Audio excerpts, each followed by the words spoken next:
Good morning, good afternoon, and good night, wherever you are in the world. This is Culture News with Trish.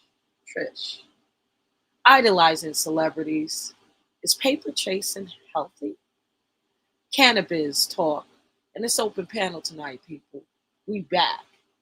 Let's get into those high frequency vibrations and let's talk about it. It's all relative to how we live our life, how we operate on YouTube. Let's just get into it, shall we? Smash that like button, share this live stream, subscribe today. We live. Hush. If the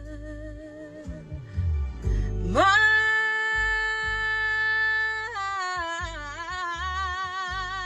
oh baby.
Smash it, smash it. Let's get into the content. Culture news, people. We're live. So please like, share, and subscribe. Smash it, smash it. I was watching a few videos over the weekend um, on YouTube, mainly YouTube. And I noticed how so many influencers, I don't know if it's fear or what, but they deliver commentary in a way that they idolize these celebrities. That's what makes Tasha K so controversial. Anyone she talks about is always mess. She never ever goes live to give commentary on a celebrity that is doing good outright. It's always a mess. And controversy sells. So that's why this is a great little niche to kind of like expose celebrities, right? However, that's not my focus. We already know what the entertainment industry holds. We already know what it takes to be, quote unquote, a celebrity. And maybe not verbatim, like what the rituals are and what they have to, quote unquote, sacrifice to get in these famous positions. But one thing's for sure, there is some change in everyone that seeks clout, fame, fortune, power throughout the entertainment industry. And we really have to get into it. Okay? We got to get into this. So please make sure you smash that like button and let's go.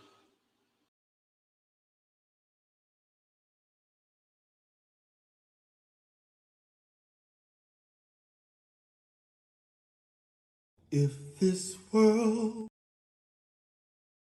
She revealed that the government has the masses under a spell. She told Tasha K that the government is hiding the truth about magic and witchcraft from the masses, claiming that they're doing this in order to keep it to themselves. They want to make sure that they are the only ones with access to the magic and are the only ones able to use it against the masses. You're here to dispel.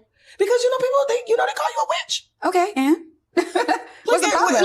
I guess with the branding and, ever since like storybooks or fables, any storybook that I can remember in school, witches were bad. Yeah, that's what they teach you. Yeah. So you don't tap into your power. I mean, why would I tell you that I'm doing a spell on you? I'm going to tell you that spells are bad so that I can do it on you. That's how I feel like society manipulates people because it's been sensationalized. Like, oh, witchcraft is bad, witchcraft is this, but they're doing witchcraft on you. So yeah, we're all under a spell. Explain that. Who is who? The government. The government's doing witchcraft on people. Yeah, our money has sigils on it. Please elaborate, please. I've heard of something like that, but I just be like, yeah, here go the wormhole YouTube. Yeah, we can go before we go down the wormhole, but I'll give it like a surface level. Go ahead. So if you look at the dollar, first of all, it's a dead president on it. It's an ancestor off the rip, right? So when you look at the different pyramids and certain lines and how they print their money, it's all a spell. It's all a ritual, right? So every time you touch money, even psychologically, when you're thinking about money, it is all outlined to you. Subliminal, everything you watch is subliminal when you think about it. Your music is subliminal, the 808s, all the beats, everything. They are 100% controlling us. Yes. So if you know that you're being controlled, now you can't be controlled anymore. But if you don't know, they can continue to control you. And that's what's happening. So, and that's what I meant by people that are manipulated by media, by what they're seeing on TV, by their music. If they don't know that they're being manipulated, it works. If they're awakened and protected from it, it does not. The slave that is enslaved and know he's a slave will revolt. The slave that doesn't believe that he's enslaved, the slave that thinks that he's being helped, he's being manipulated, will always remain a slave. He's never going to revolt. That literally happens today, all the time. Give me an example. Okay, so what I meant by the media, right? Okay. Yeah. When people think of success, they say, okay, I need to go out, I need to buy a mansion, I need to buy Maybach, I need to do this, I need to do that. That is not really what they want. That's what they're being told they want. So they will really be a slave, like going to work 9 to 5, doing this, doing that, not saying nothing wrong with 9 to 5. Yeah, exactly. What I mean is, if that is not your gift, that is not your calling, you're just doing it to get what looks like success, you are being manipulated. And you are a worker for these big corporations that do not have to work now. Because you've already went through school, which basically is either a pipeline for you to be a worker, or you're going to prison, Listen to this real quick. Schools, the cafeterias look exactly like the cafeterias in a prison. As much as I don't support witchcraft and talk against it, I can't deny that this witch is speaking facts. While I might not agree with what this woman does for a living and what she's involved in, what she is saying about the elites is all facts. The elite have definitely put the masses under one big spell. They have the masses completely controlled using ancient forms of witchcraft and occult knowledge. She is also correct about money being used as a spell on people, bringing up the occult symbols found all over the dollar bill. The fact that the dollar bill has pictures of dead presidents on them, presidents that were all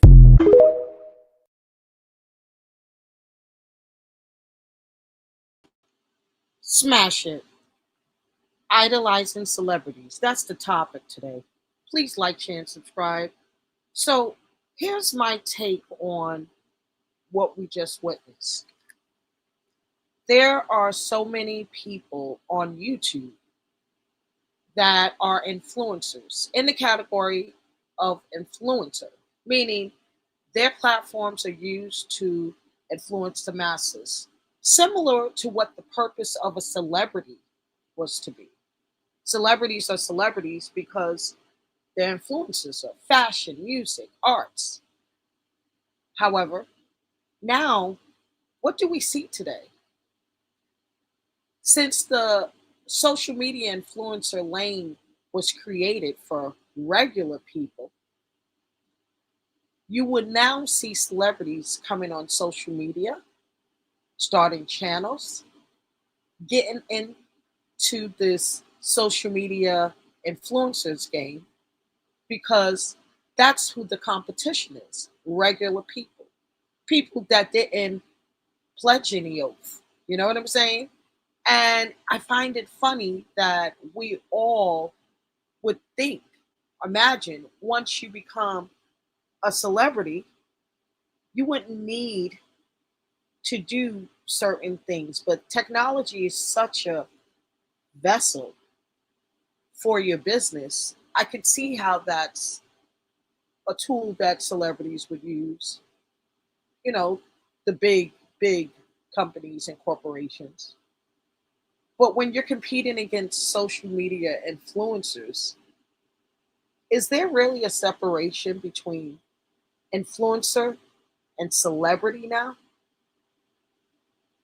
If a social media influencer is large enough to influence the masses and their word is more influential than, let's just say, Beyonce, just say, hypothetically speaking, would that social media influencer become more famous? Would they make just as much money at Beyond, as Beyonce on tours? Would they then be able to, you know, gain the notoriety of being a social media influencer because they really touch people, connect with people, one on one or in groups? It's very interesting how many people I feel idolize celebrities and their social media influencers. Not to say that they can't like a person's music or creativity or fashions or whatever, but the what I saw this weekend in various sectors, let's say, it prompted me to go live, and we need to talk about the idolization of celebrities. While these people, some of them, are living very, very evil lifestyles, the masses are like trying to chase what they see. And where it's put out is in the news, social media, television, film, communication transmissions to make it appear this is the way to go with your life. This is who you should be like. This is what you should try to obtain. And here's why: these people are supposed to be happy. These people are supposed to be the people that the general public looks up to, and this is our standards of excellence. All of these different types of celebrities in different niches, just like social media, from all walks of life, they're in the spotlight, lights, camera, action. And the stage is set for us to not only admire them, try to be like them.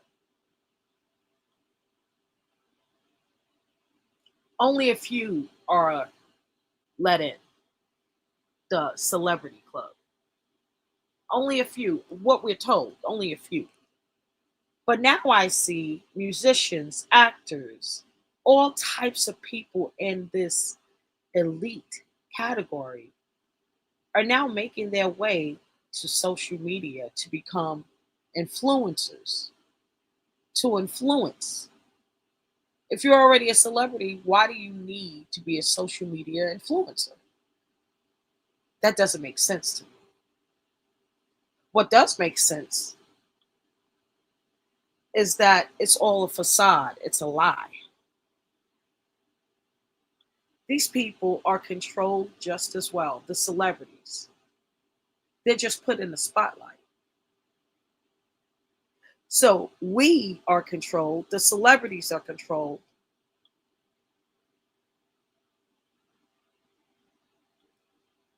And we're all told this is what we should be. This is who we should be. This is how we should behave. This is the category we fit in. This is the label we must take. Isn't that interesting? Smash that like button. Darlings, pizza, I know. I'm sorry. I got up here late. Noble and Young. Smash that like button. Please like, share, and subscribe. Thank you for joining me. Make sure you smash it. Smash it. Thumbs up the live. Idolizing celebrities. How important is it to know thyself and to try to be the best version of yourself that you could possibly be? You should, if you're going to idolize the energy of God, wanting to be in that spirit 24/7 all the time. That's a goal. To idolize another human being doesn't make sense. And I notice it's not just the youth that these celebrities influence. True indeed, it is adults, people who are older than the celebrities. And this is the world we live in today, inside this matrix. It's crazy work. Let's get into some more content, shall we? Smash.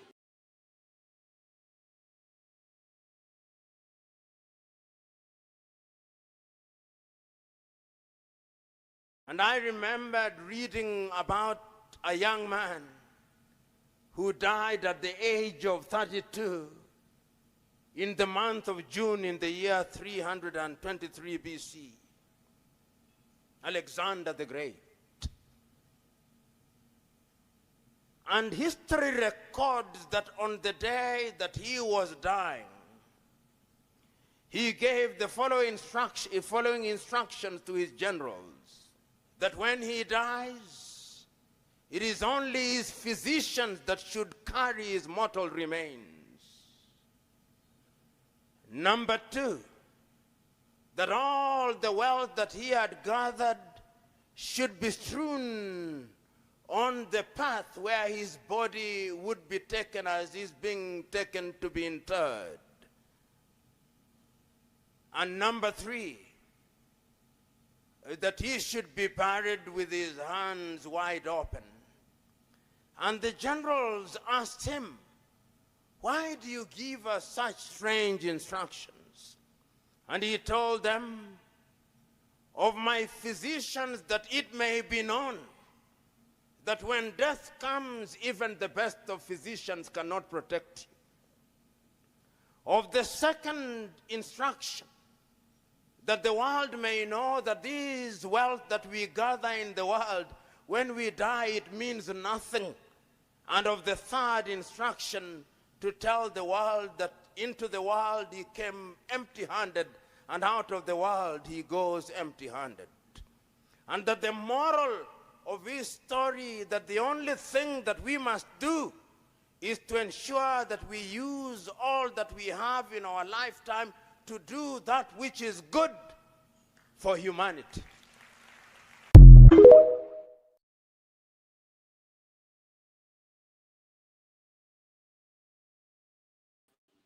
Absolutely. I always tap into that Alexander the Great mythology. If you never heard it before, welcome to Trish. It always fascinates me, no matter who retells the story of Alexander the Great. It's a very powerful story, and it tells us a lot about the elite. No matter how much fame, fortune, clout, if you will, you have, when you go, you will leave the way you came. While you're here, why not make the best of it? We all like nice things. We all love to, to live in comfort and opulence. But when it boils down to it, where's your place and purpose in life? Is it to keep paper chasing? How much money is enough? And what in the world does people do for money? That's going to be another live in itself. The things that people do for money. Greatness lives inside of all of us. So tap in. I mean, really tap in. Because it's important to understand why. Why you're here. Why I'm here. Why do we connect? Why are we placed in certain atmospheres and environments? Is it for no purpose at all? I doubt it. I really doubt it. I think, in a spiritual sense, we are living in a matrix that we have not yet caught up to. We're still, some of us smash it, some of us. No zombies, no sleepwalkers live here. But some of us live dazed where they're not understanding that life is like a simulation. It is a simulation. And our pathways are already written out for us. And we're living through it and we're waiting to see the end result. But it's already done. We do have choices in life. Absolutely. And those choices, red pill, blue pill, purple pill, whatever pill, you're going to need to make choices. And those choices that you make will in turn be the better good of you or your demise. So I always admired the Alexander the Great story after all he's accomplished. And then he took ill.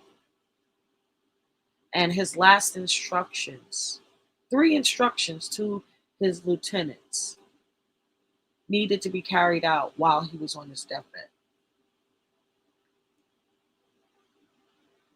And I don't know why people, when they get sick or take ill or they're at the end of their rope, they tend to acknowledge the truth.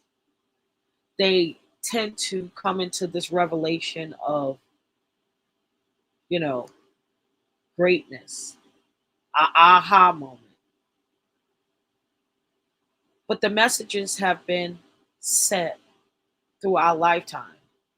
So idolizing celebrities and living to chase paper are absolutely a no-go for me. I don't know about you, but a no-go for me. And I do use clips and things and gifs of celebrities all the time, but it's all about expression for me, creativity.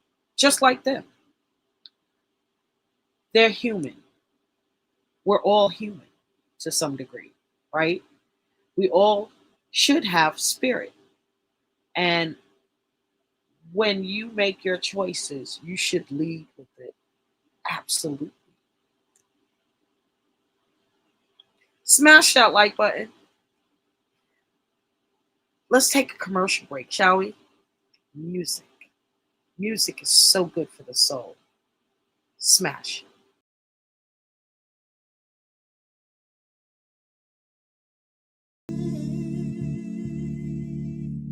Far, far, far. If this world were mine, I would place at your feet all that I own. You've been so good to me. If this world were mine, I would give you the flowers, the birds, and the bees. with your love beside me, that would be all I need. If this world were mine,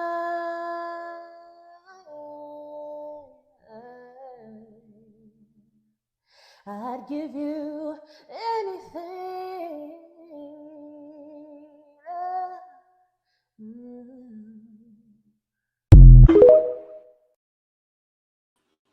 Wasn't that beautiful? Smash it. It's 1:27 a.m.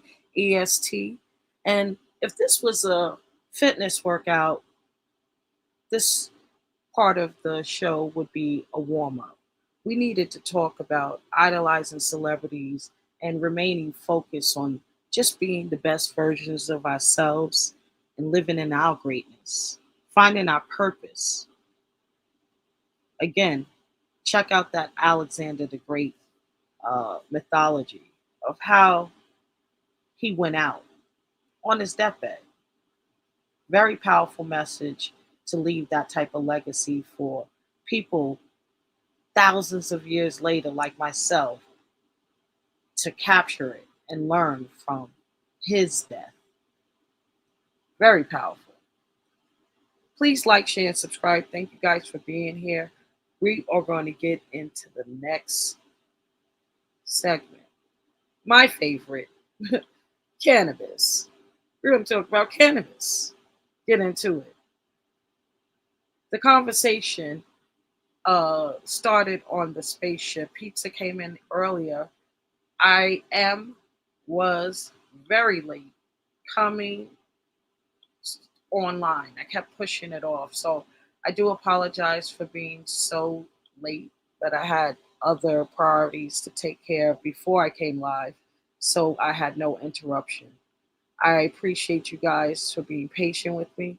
And, it's a rocky start on this channel, but we are going to start it off very powerful, very strong, with great, great content. Something different and something that you can use in your everyday life. That's what I would like to bring to the table. You know what I'm saying? You know what I'm saying? Besides the regular, smegular, messy stuff, I stay consistent. Sorry, I really do. So, um, the cannabis talk. It's important that you guys understand that this is my real life business. And when I see articles all over social media regarding this, I mean, I think I wake up in the morning and have coffee and I just search all types of sources to see what's going on in the world regarding the business that I've tapped into and that I love. Um, the one thing about this business is that it's highly regulated. Okay, it's highly, highly regulated, especially here in New York. And we do still have some illegal activity with, regular people selling and creating weed, cannabis. But we we got to keep an eye out on synthetic cannabis, making sure you're not eating or ingesting or smoking synthetic or harmful cannabis. It's really important. So when we started speaking about this on the spaceship, I invited Pizza over to talk with me about this because it was pretty important to me, you know? So let's get into it.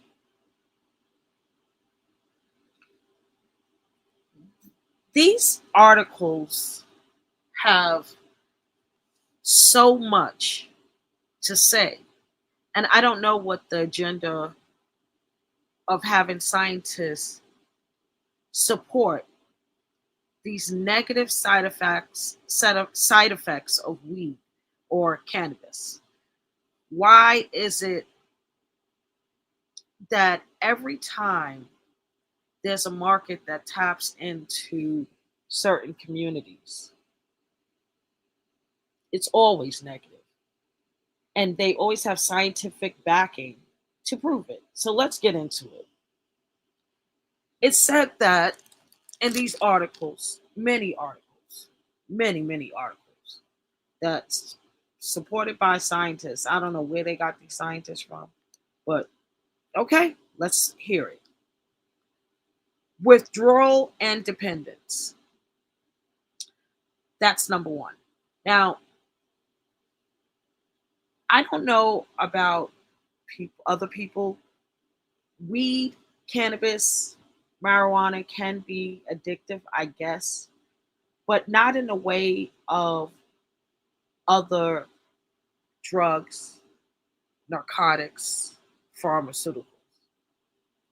There's no way. And I haven't experienced withdrawals or dependence of anything.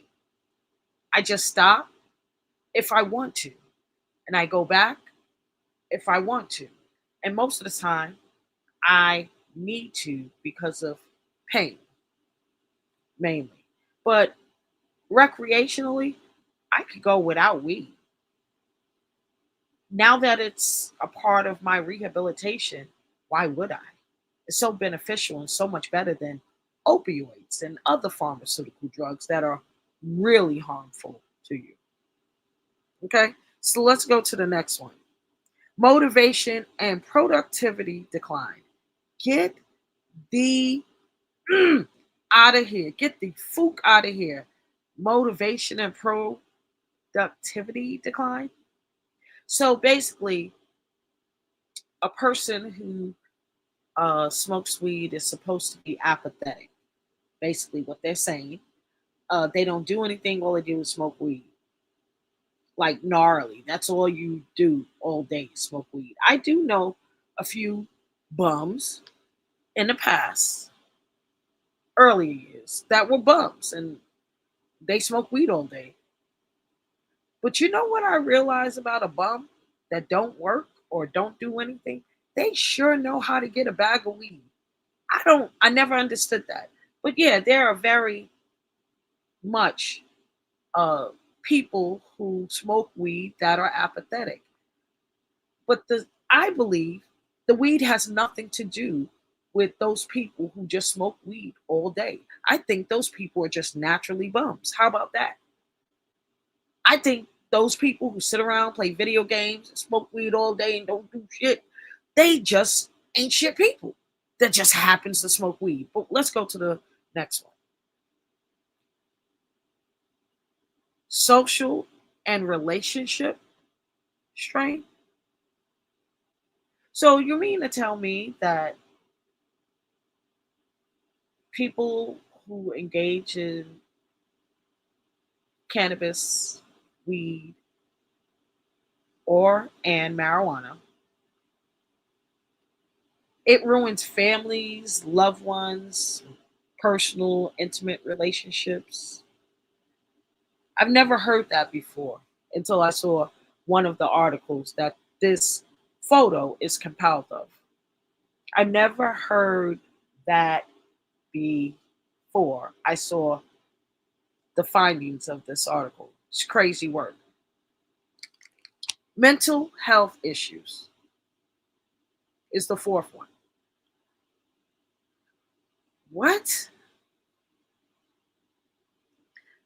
So, as you guys know, I started this channel and I am definitely advocating for mental health reform and support to mental illnesses. A lot of people have their niches, and since I've been diagnosed, I've been like on my mental health therapy, cognitive therapy, and creative therapy.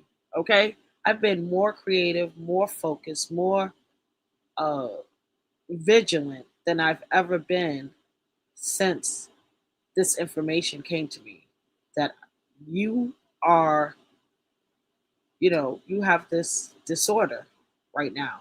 Doesn't mean that you uh, can't manage it or, you know, deal with it, but there's no cure for it. And that mental health diagnosis is major depressive disorder, MDD.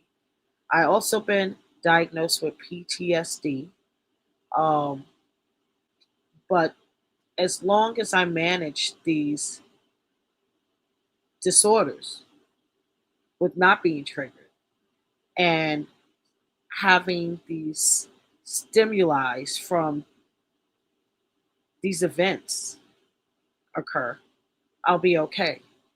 Change of lifestyle, working out, eating right, meditating, praying, music, arts, all of these things help manage my mental disorders. I don't like to say it's an illness because, you know, you can fall off the wagon and you can just get back up. I don't understand how marijuana, though, causes mental issues when I know it helps manage my anxiety and pain. Two things: anxiety and pain. All right. So I'm just one study out of millions, I'm sure. But where did they get this data from? I don't know. Cognitive impairment, meaning, and this is the fifth one. Yeah, What up, Trish? smash it. Cognitive impairment is the fifth side effect from smoking or intaking edibles or medical marijuana. Cognitive impairment. I've never been cognitively impaired by cannabis. I know a plethora of people who actually drive while they just smoke weed, even though it's legally not supposed to be. It does nothing for me. I'm sorry, but let's go to the next one. Financial strain? What? No. Uh, I like anything. If you like sugar or Pop Tarts or filet mignon and lobster and Jordans and anything makeup or video games. I don't know what people interests are that allows them to spend money. But whatever it is that you do, it's going to be money spent, right? But to say Mm-hmm. it's a financial strain, it makes it seem like uh, people who smoke marijuana or engage in medical marijuana and cannabis are like crackheads. You lose your house over weed and cannabis. It's just weird. Respiratory problems. I could see how that's possible with those that have respiratory issues. But if you're inhaling it, cigarette smoke is never good. No type of smoke is good. That's why edibles are another alternative to smoking marijuana instead of the bongs and blunts and everything. But unless you have uh, already an issue, I have never seen data, and I checked before they legalized marijuana to see if there were any uh, diagnoses for health conditions, but they're utilizing marijuana as a defense in, you know, the law. But let's get into this. Mm-hmm. What do you think, and where do you think they got this information where weed causes all of these issues and they have these side effects? Young. Smash it, Will. How are you? I think not only is clinically accurate, but I think it's just like a day to day random like spontaneous thought that happens for someone who smokes cannabis. Like all of a sudden it might just pop up in their head like, like how the fuck did I get this? Because if it gives you like that type of a high that it claims that you there's a three different strains. One that's Yeah, there's mellow. indica, hybrid, and soda. Sativa. Sativa.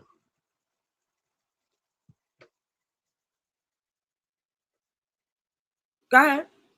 Oh yeah, so like it's stuff that like people who smoke marijuana think about. So it's stuff that like it's not only clinical, but it's also just like a random thought or like a random like thing that Well, pops up here's in the there. thing. So we have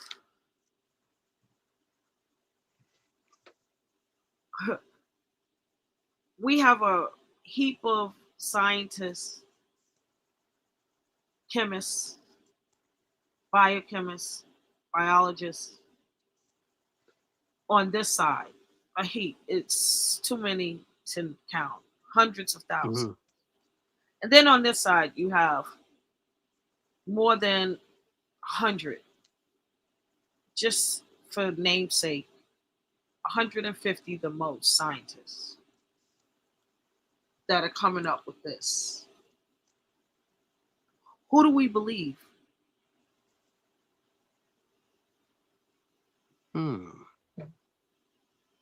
So if you're saying it's clinically proven, there could be hundreds of thousands, and there are scientists that are looking at these scientists that came up with this, like, say what? Especially cancer patients and chemotherapy. Like, that's crazy. It sounds insane.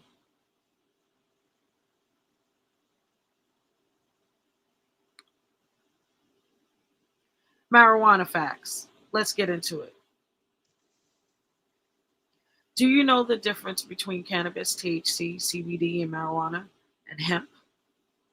Yeah, a lot of people Hemp don't. is hemp is more like for it's not for like really for smoking, Right. but more for like making like rope and all that stuff. Everybody's basic knowledge.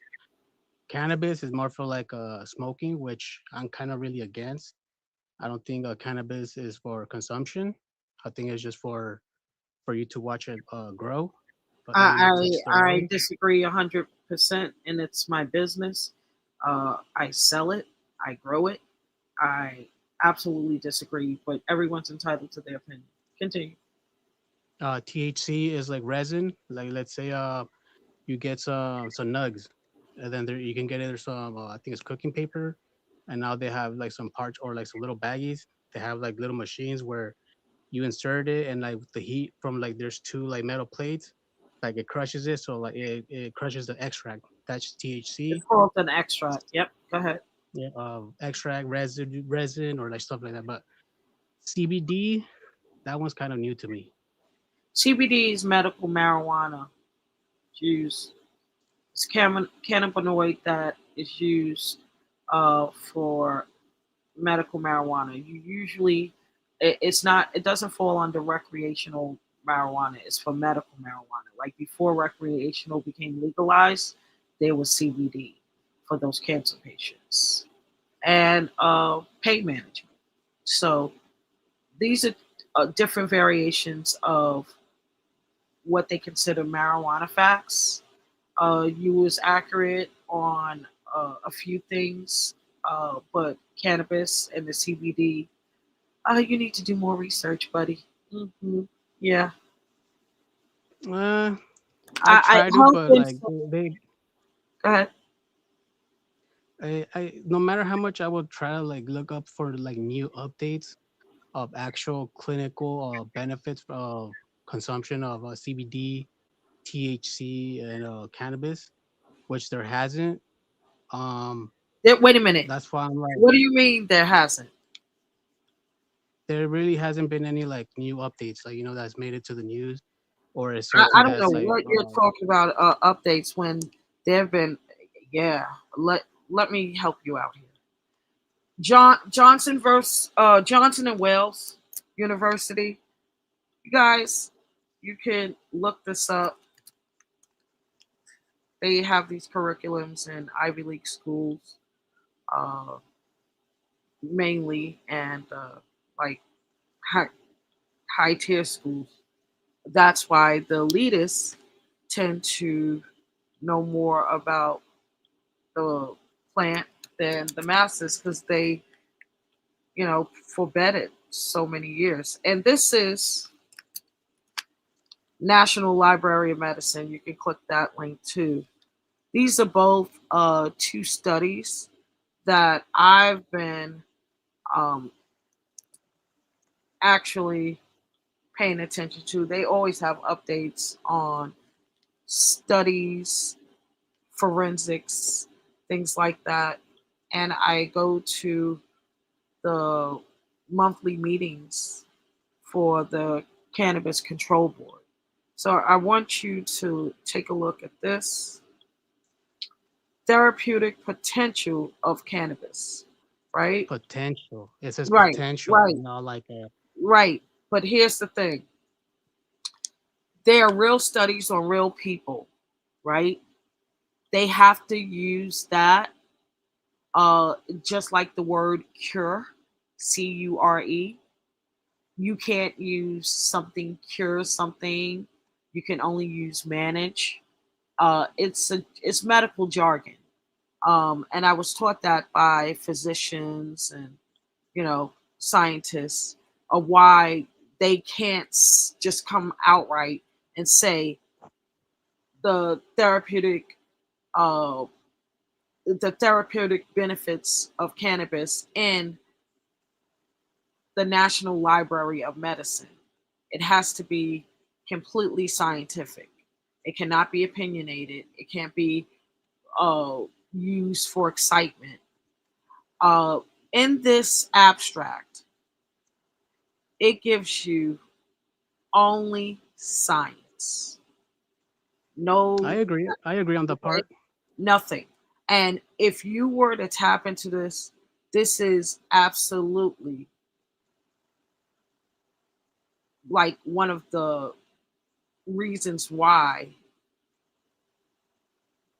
people who have these side effects or these issues, these health conditions, should engage in medical cannabis or cannabis because now it's found that the same things that medical cannabis benefited, you know, health conditions with, recreational does the same. You got to read this because I'm not reading it online. I just like to share. Okay, I like to share the information. This is true. Number three. So remember, I discussed my car accident, um, Hmm.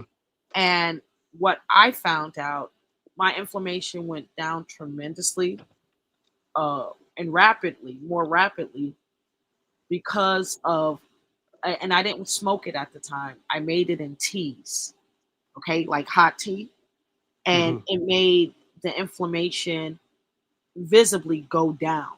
And I wasn't on any other pharmaceuticals. Okay. So I do know that it does help with inflammation. And we know that is, according to Dr. Sabi, it's the number one disease of the human body, inflammation, right? Anything, any known disease, it starts and ends with inflammation somewhere in the body system. So if we know that and we have something that targets it, what I see that a lot of scientists are doing now is they're trying to utilize uh, cannabis, marijuana, hemp, THC, CBD, whatever version of it, to directly target these health conditions. Neurocognitive diseases like anxiety, it calms me down. It doesn't make me hyper. Coffee makes me hyper. Caffeine makes me hyper. Cannabis does not. Get it? But yet, those scientists, the 150, said that it causes anxiety. No, it doesn't. Not for me. Cannabis, HIV, and gut brain axis. Are you kidding me? You got to read this data. When you talk about scientific facts, and it's all about science, right? You Hmm. can't defy science. Number eight, and it's the number eight. How amazing is it? This is the number eight. cannabis addiction or cannabis use disorder. They talked about this thoroughly. And what they found is that most people that smoke, listen up, if you smoke it, there could be many people who suffer through addiction, not because of the cannabis, because what? Just like cigarettes. It's a neurological thing of picking up a stick and smoking. Has very little to do with cannabis, right? Mhm. It's also said that a lot of the people that smoke cannabis smokes cigarettes. They found that out too. I don't smoke cigarettes, so that's why if I wanted to stop cannabis for, well, if I wasn't injured, I mean literally for years and years, and won't have to. I don't agree that cannabis is addictive that way because it's like not. Okay, it's just not. People that smoke crack, cocaine, meth, they have to go through that. People who smoke weed that I know, myself, you could just stop. It's recreational. It's not like a need unless it's for anxiety and pain. And then you can have teas and edibles and other ways to ingest it. Cannabis and emerging viral diseases, which was interesting. You got to read number 9. So people that had COVID-19 were smoking, right? And they were Mhm. smoking before. But if you caught uh, a respiratory disease, should you smoke anything? If you have pneumonia, would Depends. you smoke? No, I'm just saying bronchitis. Would you smoke? Pneumonia, COVID. Why would people use these? And this is what this study is saying. The source of that, it causes respiratory this. They're studying people with respiratory issues already that just happens to smoke weed, and you can't Mhm. link the two together. I don't think it's smart if you have one of C19, respiratory syndrome, SARS, um, you know, pneumonia, bronchitis. You should not be smoking anything. You need your oxygen. Isn't that dumb?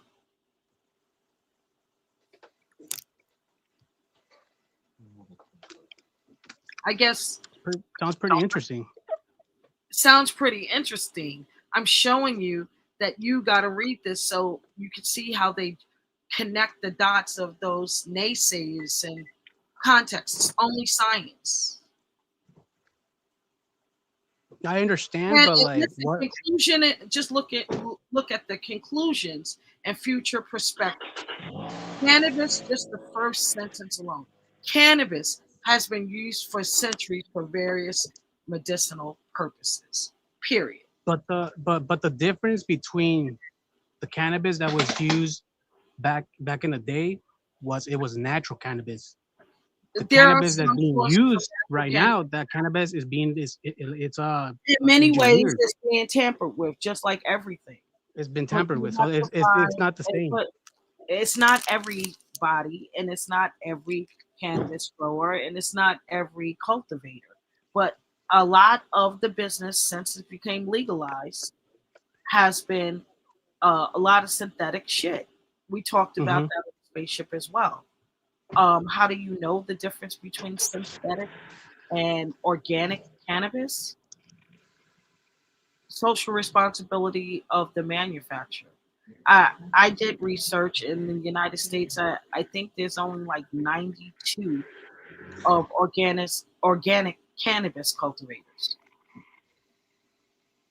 I wouldn't go as far as say they're organic because They when are you say organic. organic, there is mostly grown indoor, and when you Yeah, call indoor cannabis, they use yeah. pesticide. They use it's controlled. It's not natural and stuff, No, so no. it's not organic. But no, that's not true. I thought you was a Yes, it landscape. is true, Trish.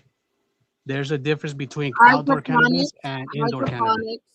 When you have a high end system of hydroponic system, it's soilless. It's no soils at all. And the nutrients that they use, depending on who the manufacturer are, and these 90 plus organic farms, these are $1 million systems. Okay. I Where you understand, but find like what they where you do is that find they do. pesticides, a lot of it is the people who grow outdoors, and they have to keep spraying to save their crops. That's why hydroponics and horticulture is the way to go today. No, the Hey, indoor Andre, also uses how are you? the Huh? indoor growers also use chemicals because in the hydroponic system, like the I plants in don't the use water, any they add chemicals. chemicals for it to grow faster. No, no. And you don't have to use Yes, chemicals sure. to grow fast. It's in the system. If you have a cheap system, I can see how they can. Yeah, because I've had that. I was about to say his name. There's this one guy that was in Long Island, and he had this homemade HVAC system for this hydroponics. And he used all of this, which he considered to be expensive, but it was cheap. It was really cheap nutrients for his plants. And a lot of it created pesticides, and it wasn't good, but it was strong, strong weed, and that was his end result. And it overturned in a long time, in a short period of time, excuse me. So he was able to yield about 4 times in a quarter because of the hydroponics and this chemical, let's say, that he used to feed the plants, which it really depends on the nutrients. And it's a pretty penny when you spend on organic nutrients. You got to look at the data of the organic farms and what the expenses are. It's astronomical. I wouldn't consider that organic. Like if you're adding chemicals for your Yeah, plants to but grow no bigger one, and have bigger I yields, don't think you're that is hearing not me. organic. They're not adding anything. That's what makes it organic. It's No, it's just not, Trish. nutrients for plants. It's just nutrients. I keep saying it. But those nutrients, are they chemical or like liquids, or No, are they they're like, not. let's say, They're natural. They're or is natural. it That's why compost? one thing that I noticed, and this is what made me interested about finding out how other farms, because I honestly thought that I was doing too much because I see on the West Coast they just have cultivators and growers, they call them. On the East Coast, everybody in the Midwest, some in the Midwest as well, got to give it to them. They really approach it from a scientific biochemistry point of view when it comes down to feeding the plant. And once you look at all of the resources that are out there and seeing how much it costs, I could see why people take shortcuts because to maintain and sustain that type of organic lifestyle for a life cycle of cannabis, like just say for 6 months, it's the same course for a year and a half for the way other people are doing it. That's why Armenians are winning right now. They could sell a pound of weed for $700 when, and this is like their regular uh, average grade of cannabis. $700 a pound. That's so cheap. It Well, yeah, costs. well, it became cheap because I mean, like with the whole legalization in Colorado, like the market is already flooded. So like, of course, they're gonna have to sell it a bit cheaper. But before it was legalized, Hold on. on the No, state level, Armenians also. do that, but they're like, and I'm just giving you a heads up. Uh, $1,300 to $1,500 a pound is average in New York, and on the high end, what the basketball players and elitists smoke, it's $1,800 to $7,000 a pound. So no, not everybody's taking a shortcut and uh, you know, poisoning people. There are some people out there that really know what good growth and harvesting crop is of cannabis and the flower And let's not even get into the extracting, the processing part of it. So many people taking shortcuts with that. These edibles are now becoming synthetic. Oh, yeah, Partially, that part, yeah. yeah. So it depends on how it's grown. If the cultivator is very responsible, you're going to get the best weed. And people do not care about spending money on things that are 100% organic. Um, Pizza was talking about she could get a pound of weed for $180. What? Uh, how much is? I mean, this is really bad. If $180 for a pound of weed, that has to be full of chemicals and pesticides and all types of shit. And that's Florida. Mm-hmm. You know what I mean? Uh, they don't even need a license to grow weed in Homestead, Florida. You just need a certification from the state of Florida. Ain't that crazy? True, I agree. You go through the ringer with cannabis in New York. They the government, every part of the government is on these people's asses, but the Armenians are still winning because they sell cheap weed. So that's what people know. Oh, it's bad weed. No, no, no. People who really are into this business and into the cultivation aspect of it and nature, they don't smoke that. They don't subscribe to it. They don't buy it. They don't do, no, they go to their people. So it's all about culture and lifestyle. If Yeah, I agree. I agree on the part. Like, I'm more of an old school person. Like, more of a like growing cannabis on the How ground. old are Like, you? You're only like 10. now I'm 33. Like, I've grown some You're a weed kid. before. Like You're a kid. real natural So cannabis. you've Like, grown cannabis, but you're against it. Shut up, young. You a I'm troll. against like the whole selling of cannabis like in dispensaries, because that thing is all like engineered. It's not natural. It's all like chemicals and shit. I would rather like have someone. I would rather smoke something from like that's grown on the ground, just plain water, some compost, and the sun, and that's it. Yeah, so here's the problem with that in the United States. And we spoke about this as well. Are you ready? The soil, the earth, the ground, no matter where you are in the United States, it's not going to be good. So that's why cannabis grown in Mexico, Jamaica, Africa, Colombia, outside of the US, the soil is richer, just mainly in the Caribbean.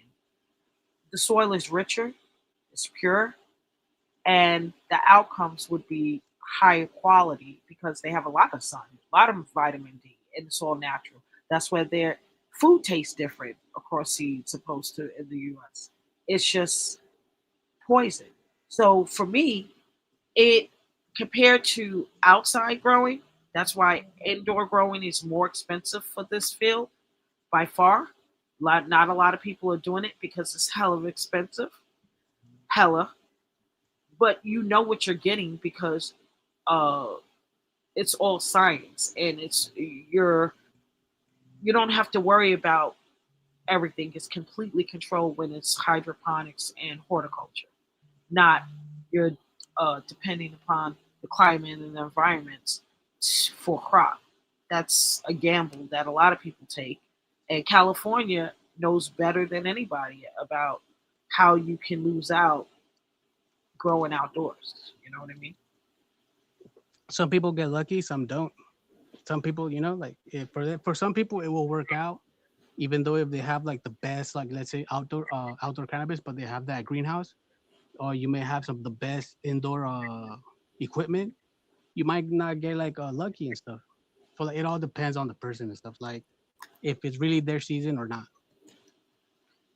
What if it's really so? You really believe growing and indulging in the business of cannabis in the state of California is a gamble? Who would want to Oh gamble yeah, every quarter. it's definitely a gamble. I'm glad you said that. Who want to It's take a definitely a gamble? gamble. You're going up against other fucking growers. Not only like registered cannabis growers, but you're also going up against people in the black market. It is a gamble, Trish. It's oversaturated as well, too. It's flooded. The market is flooded. Like I read Yeah, but articles where like it's growing every year. Like I didn't know how much the world smokes and indulges in cannabis. It's like you could count every household. There's going to be somebody who indulges in cannabis in that household for whatever reason, and that's amazing because there's no other product on the planet next to coffee that you're going to find those outcomes with. I agree, but like for example, it's so flooded that like people are complaining about like cannabis being taxed, like it costs too much. So it's like, Okay, so is it I really like don't worth care it? about the tax. Legalized cannabis in New York State, we have the highest tax in the U.S. The highest. Before it was California. Now it's New York beats every other state with this taxes. Right? Hmm. I don't care. Got it? I don't care. It's no point to caring. It would be something if you're not making money in this business. If you are, it's not a big deal. You got to pay taxes and die. Those are the two things you got to do in the U.S. all the time. Can't escape it. And that's why it's a gamble. That's why it's a gamble, Trish. Like you're gambling and stuff. Like fuck it, like you know, like should I like risk it or should I like invest in this? It's like you're gambling shit. You know, you're gambling like whether if you're gonna get a good investment return or not, because you're going up against other fucking like competitors.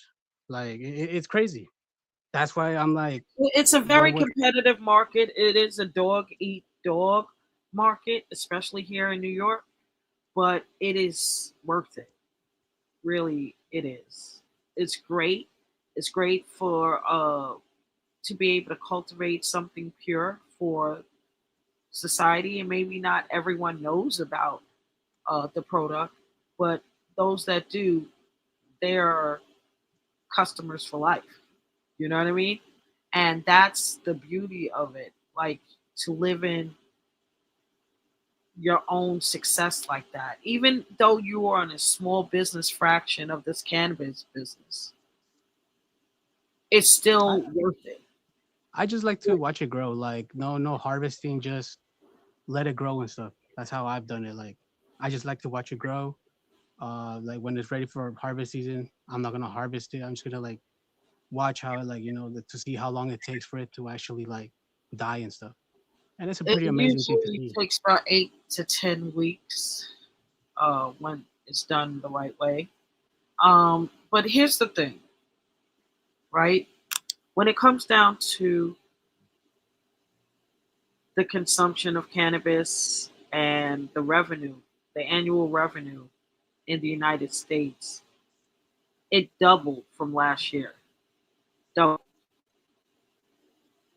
And although the market is very competitive, oversaturated, it doubled. And they can only record the legalized portion. So something is working. Remember when they Because they came? get it from the black market. They it gets double because like since there's so much demand, legal growers don't have that much product being No, pushed. So you're not what do dispensaries understanding. do? The statistics that I'm reciting comes from Office of Cannabis Management. These are all legalized cultivators, micro businesses, retail dispensaries, online businesses, delivery that are in the state. Okay, and it doubled from last year. But From federal, most of from that the stuff is like tweaked out. Like hold on, and from the federal standpoint, it tripled actually, and that includes all the states. So what the U.S. made last year, it tripled. Looking at the stats, and in New York, it doubled, and it's only been regulated for 3 years now. 4 years. Oh no, 4 years. So that's amazing. The first year, with only very few licensees, it damn near broke almost $1 billion. Oh yeah, it's $1 billion It's more than $1 billion business. industry. It's It's much a lot. more than that. It's a multi-trillion-dollar industry. It legalized, and I can only speak about the statistics that come from the legalized marijuana, recreational marijuana, because I have access to it. I don't know what the black market money looks like. It's not recorded. You gotta look into that one, Trish. It's I'm not looking into no wild. black market shit. I don't. You look into it. I stick with the government. I like to do things by the book. Oh, the registered ones, they deal with the black market. That's the thing, is that You a can't lot of deal like with it. a Everything's lot of that regulated. double stuff is due to because of the black market growers and stuff, and they have to You say, oh, cannot do that. And I don't know well, they do how that, you Trish. think. I They don't do know that, how Trish. you think these inspections for legalized marijuana. They do not play that shit. Everything you gotta have auditors.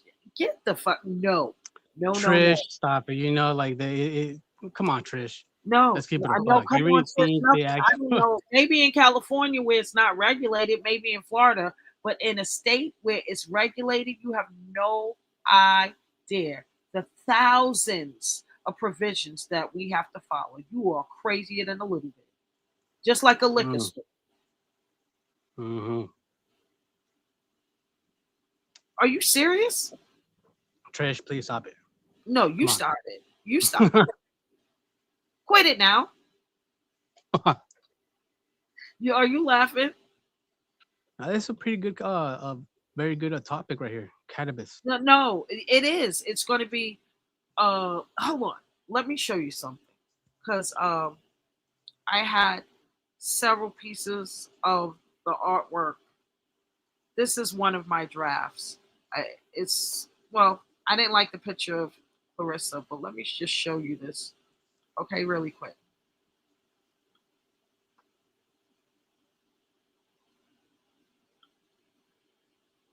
You see that? Hmm. You see the artwork behind? Rihanna, Beyonce. No, those are pictures. Those are your Mm, look at the billboards. I see it. I see it.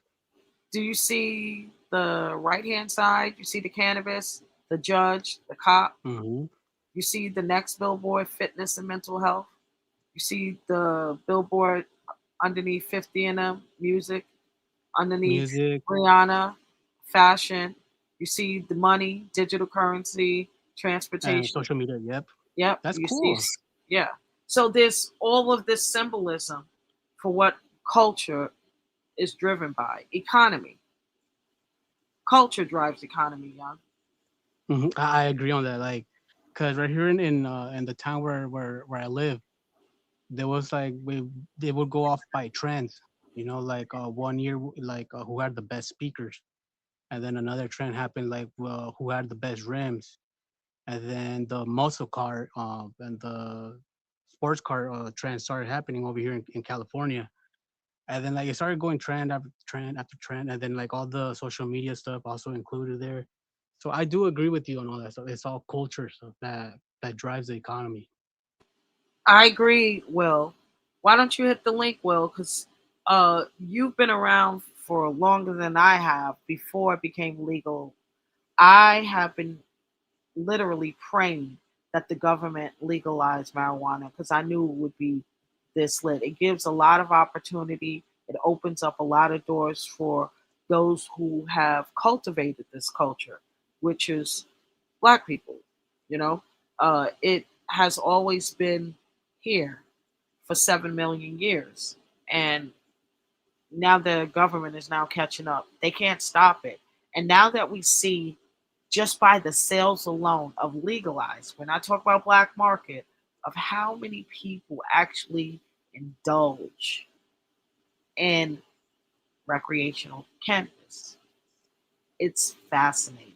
And it's only New York. We have 19 million people here, but statewide it's phenomenal. And there are no records in the illegalized states, but I'm sure that's where Young comes in with the black market. Texas isn't legalized, just like they didn't legalize tobacco first and alcohol. North Carolina, South Carolina, they are always was the states that didn't opt in when it was federal for tobacco and alcohol. But eventually, what happened? They came around. Same thing with cannabis. They will come around. You know what I mean?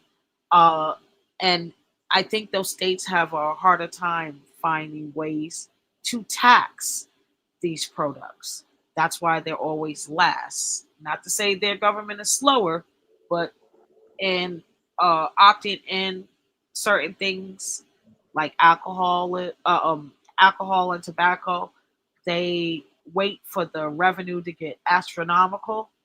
And when you go to buy, just say, cigarettes in Texas, you would think that cigarettes was high in New York. It's crazy. And I just think the tax in those southern states are high too, and that's because it's not that they don't want these products there. They have a certain structure where they get the most bang out of the buck of the people, you know. But they're going to be Hmm. legalized soon. It's just a matter of when, because there's 11 states, I believe, that didn't opt in. I think uh, it's hmm, for the legalization of cannabis on a federal level. It's got its pros and cons. Like, who is it really going to benefit, and who's going to be affected by it? Like, because usually the ones that are going to be affected, who are going to get the bad end, are small time growers and stuff, like who don't have enough capital to back up their what was it, their license, their farm, everything that needs to be standard. But because that's the thing and stuff, when like it was legalized, the ones that mostly had a successful futures were like people who had a lot of money backing them up. No, But no. yeah, So that's it's what in that. reverse now. Let me tell you why. So, especially, I can only speak for New York, and I see other states are trying to follow suit with the provisions that New York set as precedent. Uh, the, no one can cultivate in a micro business, a retail business. You can't monopolize like they used to do back in the day. None of that can go on because they are doing this C program, social equity program. And that allows small businesses, minorities, black people, women, people who were uh, stricken by, the law when they indulged in cannabis before it became legal, get first dibs at getting into this market. But you're not allowed to go past a certain limit. So the point of New York giving out so many licenses per year to those that fit the criteria and pass the test, really, because you got to get 100 on that application. There ain't Mhm. no 99. There ain't no 98. There ain't no, you got to get 100 on that test to get a license. Got it? The application. So that's how they rate it. And they give these opportunities to those people to uh, grow or retail or into the business, but they have a certain limit that they can grow. Now, cultivators, that is the only market and the only license that there's no limit on how much you can cultivate. New York State is direly looking for solely cultivators. The government is solely looking for cultivators. Okay? Will, is that you? It's me, Trish. That's a big deep voice. God damn. Go ahead. Get up here. Well, there's a lot of things that you were saying is true, especially when it comes to taxing marijuana and stuff like that. Yes. I Hey, can remember. Colin Acquired is back. Wow. Wow. Thank you, viewer number 5. I appreciate you. We can start with Hello, that talent. somewhere. And this is the new channel. We start with 5 and move up to 5 million. Woo! Well, I can remember back in the 80s and the 70s, well, really in the 60s, marijuana, boy, if you was caught with marijuana, it would cost you an arm and a leg to get out of trouble. And hell, we lived on a little farm out in the country. And come to find out, my sister was out in the back acreage growing marijuana. You know, and this was when I was, what, 19, 20 years old. So, That's a long time ago, Will. yeah, really was a long time ago. Now But that I think about it, there were more people in prison because of marijuana too. right, that's that what they were Now that taking their property, they were taking their homes, they were doing all kind of things. yeah. And now that I think I read about it, right? And now that I realize how many people for eons were affected, I could see why the government tried to do an okey doke by creating the C program, including those uh, that were stricken by marijuana imprisonment, their family. It could be your family member that if Right, you went to jail for serve some time for marijuana, you being related to that person can get a license. And they are just trying to give reparations through marijuana if yeah, you really want yeah. to know. But go ahead. But anyway, like I'm saying, anything that the government, once they get their hands into it or on it, they will tax it because let's face it, uh, this economy was grown on taxes. This country was grew on taxes. Everything was tax, tax, tax. But we started out as a country with taxation without representation. So that's another thing that we can look at and think about. But marijuana is for medicinal purposes, especially when it comes to health. I've had my own doctors tell me that, hey, maybe if you smoke a little weed or take some gummies and stuff, you'll feel better. But I've never done that in my whole life. So it's not for me to try at my old age to experiment with drugs because my drug of choice back then was alcohol, and it's always been alcohol. I've been in places where they had marijuana piled on the table, you know, and I didn't partake in it because I didn't feel like I needed to. I So, got you. So, um, you sound you're like the middle uh linear opinion between Yeah. uh Young and I. I'm pro cannabis. He's against it, and you're well, like, he's probably, I've been listening to him and he's probably against it because even if he starts growing it, he's going to have to pay taxes. And that's what I'm trying to like tell everybody's gonna Tia. have to pay. Everybody, Right. No, is that many growers didn't have to pay taxes, but now since a lot of people want to like have it legalized, small town growers, even growers that are like have a certain size like farm, now they are forced to pay taxes because they're like shit, like either I have to pay for the license, have to pay this much, or I'm have to get another job because all I know is grow cannabis. So it's yeah, like but they force you would people. fall under the C. You're a minority. You would fall under the C. You're Hispanic. They would Right. give you a license. Yeah, but nobody wants to pay taxes, Trish. You Well, got to pay taxes and die. What are we talking about? right. That's all we live for is taxes and death and taxes. That's all we got left. You know, I mean, come on. Let's face it. If it wasn't for taxes, a lot of things that we have today, we wouldn't have today. Or the a lot of the social services or things that we have today, we wouldn't have them if nobody paid taxes. I really agree with that totally because it's a system. You know what I mean? Right. Right. So, And what do you think about scientists, a whole hundred of them, coming out saying that cannabis has all of these side effects? that causes, like, it's not good. Hmm. There it The is. Like, negative side. There's always a negative side to everything in life. Everything. Even with There is. alcohol, there's a negative side to it. It's that individual, how they act consuming that product, and that includes weed, how they react. It, right. But also, the their case studies and the surrounding factors around it is bullshit. Like, they have up here respiratory problems. You see that on well, the upper left side?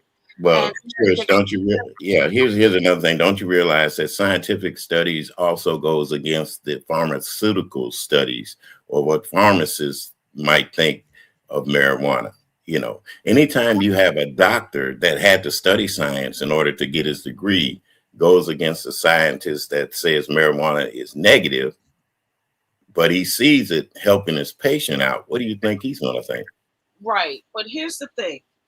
When I looked at these collective studies, case studies, the Hmm. subjects that they did the studies on were not apparently healthy adults. Does that make sense? That part. That It part, makes a Trish. whole lot of sense. So why They would they uh, put this out like this is the norm? These are very special cases. no, but those are Yes, people that like have nothing wrong with them. Let's say someone who's healthy, who's barely gonna start Yeah, but consuming these cannabis. are not those Why people. would you want to consume medicinal marijuana if you have nothing wrong with because stuff? like she says, when they do a study on people, they usually take older people. I've been offered a whole bunch of studies to go up to a hospital and take this and do that to see why it has an effect on certain things. I'm not doing that. I'm not doing that. Get some of these young people that Yeah, are healthy to have running. old people be guinea pigs. I don't like that. Yeah, running around. Get some of these healthy people running around lifting weights every day, going to the gym, jumping, playing basketball, or playing. Exactly. And that's where I'm at with it, Will, right? Yeah, Uh, so if somebody is diagnosed with C19, why, and they're smoking weed, smoking, not edibles, not drinking tea, smoking it, right? right. They would naturally have respiratory problems if they smoke anything. It doesn't even have to be weed. It could just be cigarettes. It's going to bother them. So that's the type of studies and findings they have, and it's like bullshit. Yeah, No, it but is. I understand, Trish. Like, but the person has COVID-19. Let's say he has COVID-19. Of course, he's gonna get a little bit of respiratory problems and stuff, but it's because he But has they did it on COVID-19. people with But bronchitis, exactly. pneumonia. But a Like, these are the person people who they doesn't tested have on, that, like sick uh, people. but a healthy person who doesn't have anything wrong with it, and they Yeah, and develop like those a are the exactly respiratory problems. Why are they consuming that? Like, you don't have right. to be But consuming cannabis. here's what I'm saying, right? They've done tests, hundreds of thousands of case studies, scientists that are proven that not only does it help with uh, mental anxiety, depression, pain, cancer after chemotherapy and radiation, Hmm. uh, it gives you focus. These are all hundreds of thousands compared to this one article. That's why I wanted to talk about it. Financial strain. I don't know what they're talking about. One thing I knew from back in the day, and I said this earlier, even if you find somebody who just sits around and smokes weed all day and play video games or whatever the fuck they do, they don't work, they don't do nothing. These are natural bums. It has nothing to do with the weed. And if it one thing I know about those people who didn't work, that just smoked weed all day, they always knew how to get a bag of weed. And you can't get weed off of EBT.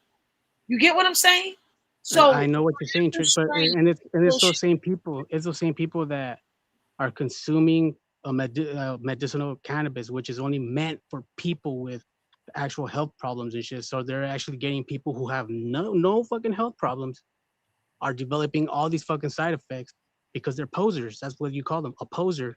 The side effects of marijuana for a poser. So you have nothing wrong with you. So why are you consuming medicinal marijuana for someone who actually has a fucking health problem and shit? That's what it is meant for. Like it's not gonna like happen for someone who has like let's say bronchitis. or cancer and stuff. It's gonna help them. What But if why are you gonna get? somebody has like anxiety and PTSD like me and MDD like me, and I'm here now saying, okay, I went through a traumatic event, and cannabis helps me. The teas, the edibles, and even the blunts, they help me. I don't know what these Well, that's science. meant for you. Like And I am medicine. an apparently healthy adult. I am a former athlete, former dance choreographer. Like nobody tests me. Why don't they test me? Well, you did say that you have anxiety, so like if it helps you out, then yeah, Yeah, you but fit that that was category. after like, well, that's because an event, my car accident in 2019. You know what I mean? So that's what happens. I didn't have this problem before that. Yeah. It doesn't make me abnormal. It just makes me trigger when I see cops. That's all. Oh God.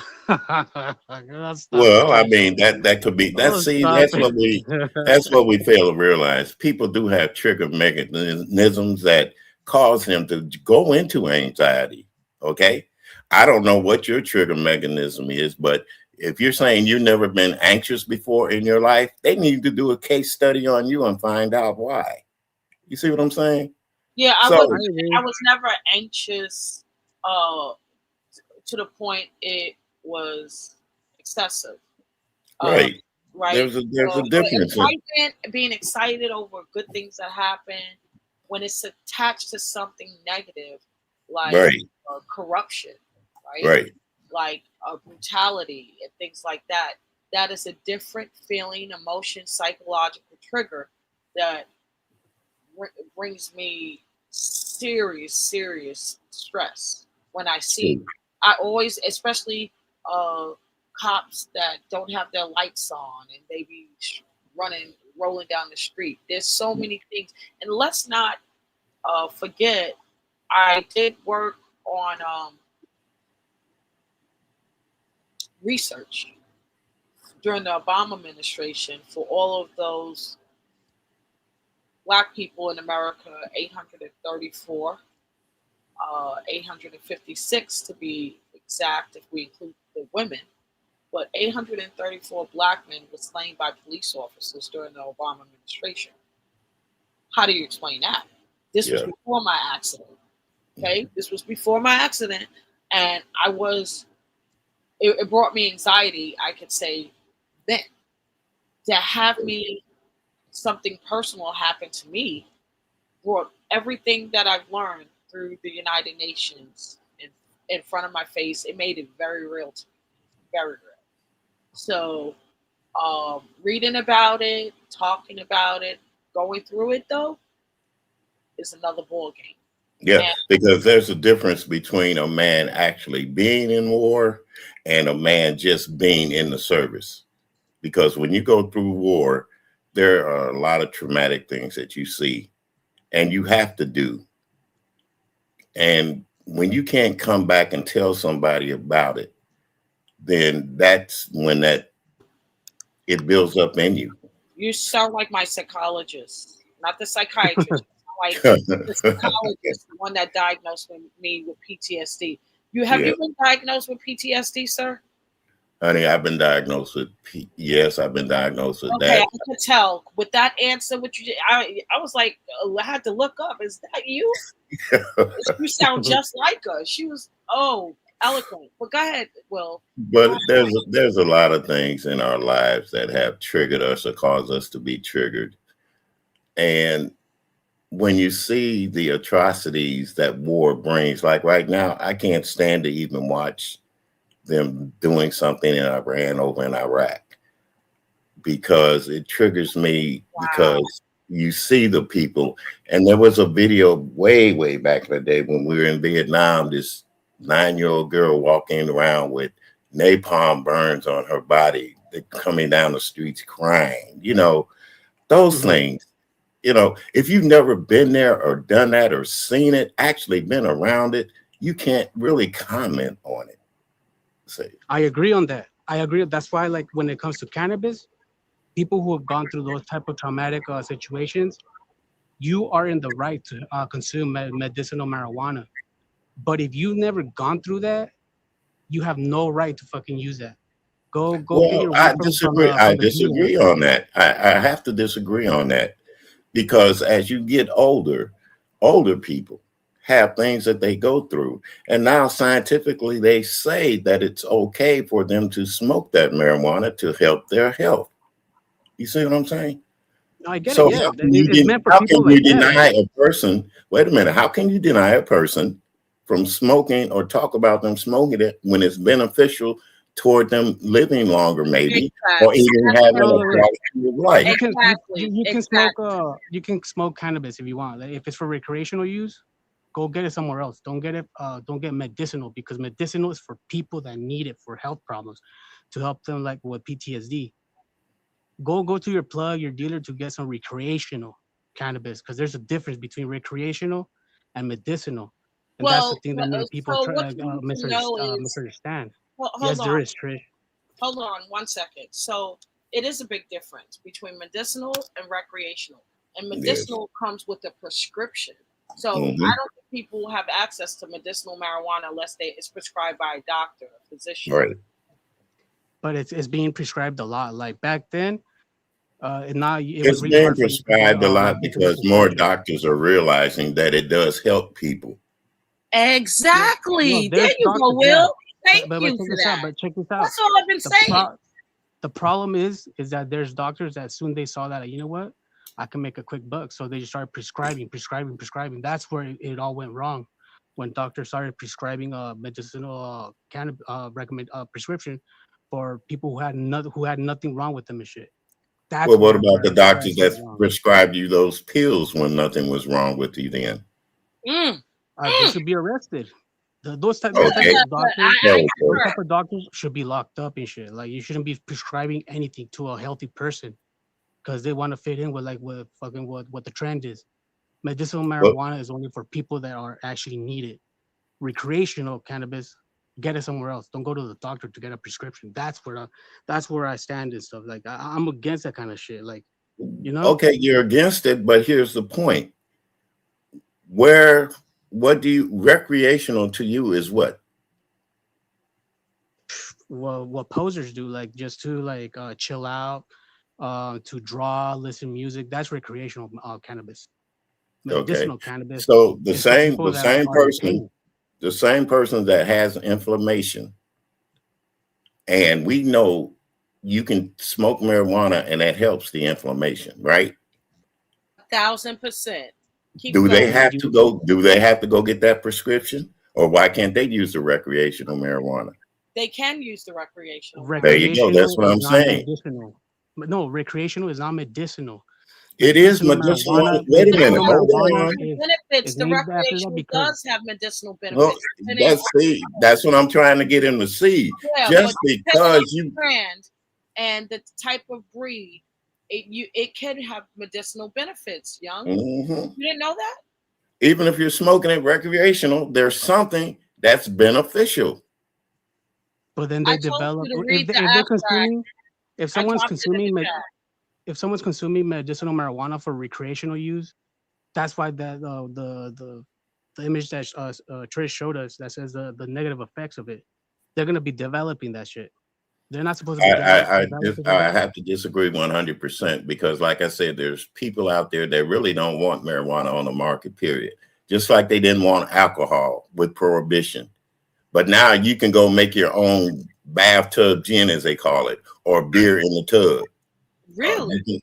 Yes, you can make your own beer and alcohol in your home. But if you decide to sell it out there, naturally you're going to get taxed. You're going to have a business license. Right. You know what I'm saying? So you're not just going to do it just because you can do it, and don't expect the government. And when, like I said, it revolves right back to the government. That's my point for all of those illegal states that Yeah. decided to opt out. How is it? The irony, it's the same states that opted out initially with tobacco and alcohol. So they're Right. going to come around.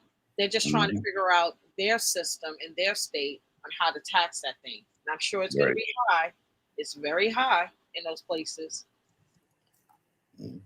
Because I think when I moved here back in the 2000s in this city, you know that they didn't sell alcohol on Sunday. They sold it every day during the week. Right. But Today they sell it on Sunday, and Sunday, right, it closes at midnight on right, Sunday. right. So if you can sell it all week long, why not just make it on a Sunday too? Because you know what was happening? A lot of people were leaving here going to Illinois buying it and Yeah, bringing it back. exactly. So Illinois benefit because they had tax over there on that liquor and beer and stuff. Here's the thing: the reason why those states that are opting out of cannabis now, they're going to opt in soon. Young spoke about the black market. They're Hmm. still being sold illegal. There's always going to be street pushers and things like that. Right, You don't think right. the government is looking at all of that activity and knowing that they can't catch, you know, they're not going to be able to lock up everybody. So why not just make money at it like everybody Right. else in the rest, There you go. of America, right? Right. Now, here's what they will probably be able to do is to check once say like you're out there selling and you get arrested. First thing they're going to do you have a license? See what I'm saying? So you're still, that's a double-edged sword right there. You want to be illegal and sell it, or you want to be legal and sell it without the chance of getting locked up. It's still gonna happen. Like whether if it's legalized, people are still gonna transport it across state lines without a license to. Transporting it across Like, state lines without a license is still illegal. It It's is. still gonna happen. Absolutely. There you go. And It's here's still the gonna thing. happen. Here's the thing. People transport cannabis 24/7 in United States of America in trucks, Mhm. all types of stuff. So you have no idea. Now, here's the thing. This is where it gets tricky. I'm glad you brought up crossing state lines. Just say I have a micro business here in New York State and in Virginia, which is legal, a retail dispensary wants to purchase my weed only. Right. I have to give my drivers transport to Virginia. That's New York. That's Jersey. That's Delaware. Pennsylvania. Virginia. Right? If Pennsylvania is legal, Delaware legal, all of it's legal. But what if I had to transport to a retail cannabis business in Florida? You know how many states I would have to pass that were illegal? And if that truck gets stopped, what type of fine I would have to pay? So There you go. That part, it's Trish. crazy. Think It's about it. crazy. Yeah. And It doesn't matter if it's licensed in New York. What are you doing out on our turf with this? there you go. There you go. That part, Just like so it's Missouri.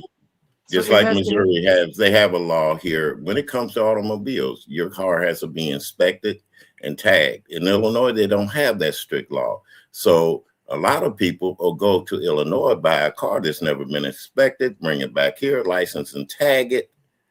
But you're defeating the purpose. You're defeating because Missouri is going to ask you, you're going to have to go get that car inspected. They're going to tell you that, even though the car might be $2,000 cheaper, you're still going to have to get it inspected. People try to take the shortcut. Like they say, well, I'll save myself this money if I do it this way for the transportation. But in the long term, you cannot save money. You cannot save money doing anything illegal. You have to pay the full. Even though it's going to cost you some money. But if you want to avoid some problem, pay the full price and shit. Like go through it legit. So true. Well, right now, let's say cannabis is legit. You know what I'm saying? So here's the thing. The reason why I put myself up, naturally we were talking about cannabis, right?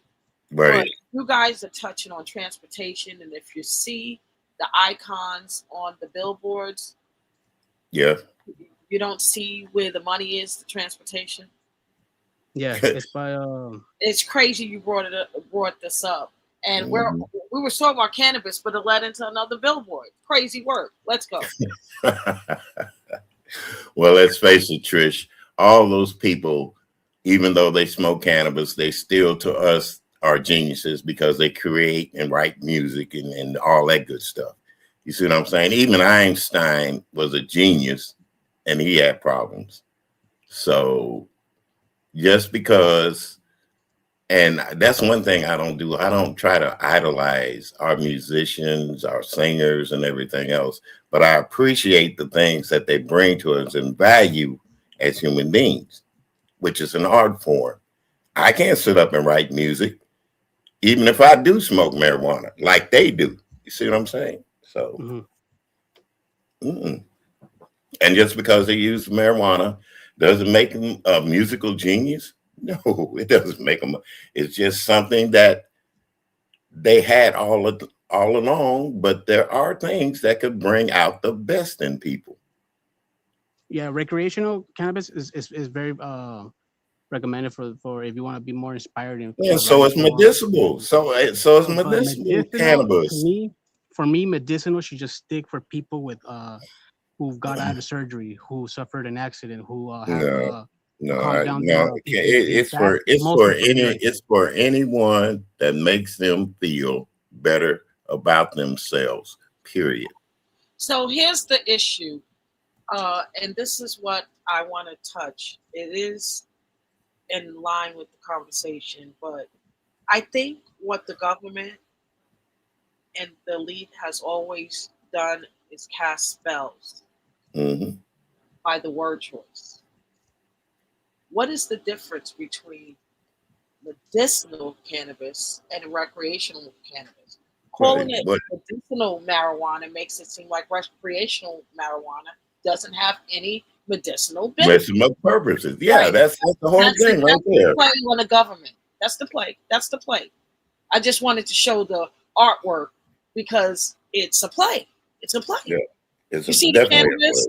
You see the cannabis billboard with the police below it, and then the judge on the right-hand side of me. See the cannabis plant? Yeah. See the judge? That's below, and then the cop below. Yeah. Yeah. It's all a game. Medicinal. Yes, definitely. It's been a game for years and years and years, just like this is anything else. Yep. So when you say that, I think the spell is working on Young because he's fallen into the semantics of medicinal marijuana. It's not semantics, Trish. It's logical. Like if you want something like to cure your pain and stuff, use medicinal marijuana. Why can't I use recreational marijuana? Well, you can use it. Use recreational for recreational purposes only. Well, wait a minute now. I'm in pain. Wait a minute. I'm in pain. I'm in pain regardless. So here's the thing. Get some medicinal marijuana. Here's the thing, Young. You hear me? Listening? Yeah, I'm listening, Trish. Okay. I think of a suggestion for the government, and it's an open, like, letter type suggestion. You know it's never going to get to them, and they're never going to change it. But it's just for conversation purposes. Right. I think they should change the verbiage of medicinal marijuana to post-operative cannabis or the like, and change recreational cannabis to just cannabis. Then all of that hard work that people who doctors, people who are actually in pain, who have advocated for medicinal cannabis to be something made taken serious, just goes out the window, Trish. If it goes like that, or have it not post-operative because a lot of people don't have operations. Prescribed cannabis. That's a good. Prescribed cannabis should replace the word medicinal. Excuse me. Yeah, because you have prescribed medication. Yeah, right. Prescribed cannabis, and there you go. Case closed. Yeah. Well, if it's like that, prescribed cannabis, then prescribed cannabis should only be for people who are prescribed with prescriptions. Yeah. If you're gonna do it for recreational, no, you shouldn't. You don't deserve prescription. So there you go. You're still falling into the spell. They should remove the words medicinal and recreational. So confuse people like you from the benefits of both. Both Mhm. are needed. It's been on the planet for 7 million years. You're not going to change. Right. They realize it. That's why they're trying to figure a way to tax it and make it legal and get Make into it legal. Right. There it is. It's all about the money, honey. It's always money. been And that's where a lot of things go bad and stuff, like, because there's people that actually do believe, they're pushing for that. There's actual medicinal benefits from it, but money always comes involved. So then you have people like doctors that kind of alter things just for like their own benefit. So like it kind of like ruins the whole meaning of like pushing medicinal marijuana for people that actually push it for like a certain reason, not for recreational fucking purposes. Like, I don't know. Well, people can't understand. Like We're gonna that's stay what I stuck stand on the on. verbiage. We're gonna stay stuck on this verbiage as long as you So, Will, help out with the diversion. Shall you? Come on, help me. well.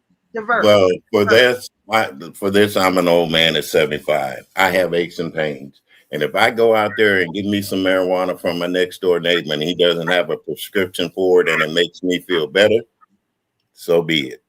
Even if I go to a doctor and let him know how I'm feeling and he prescribes me marijuana, forget it. That's it. I feel good.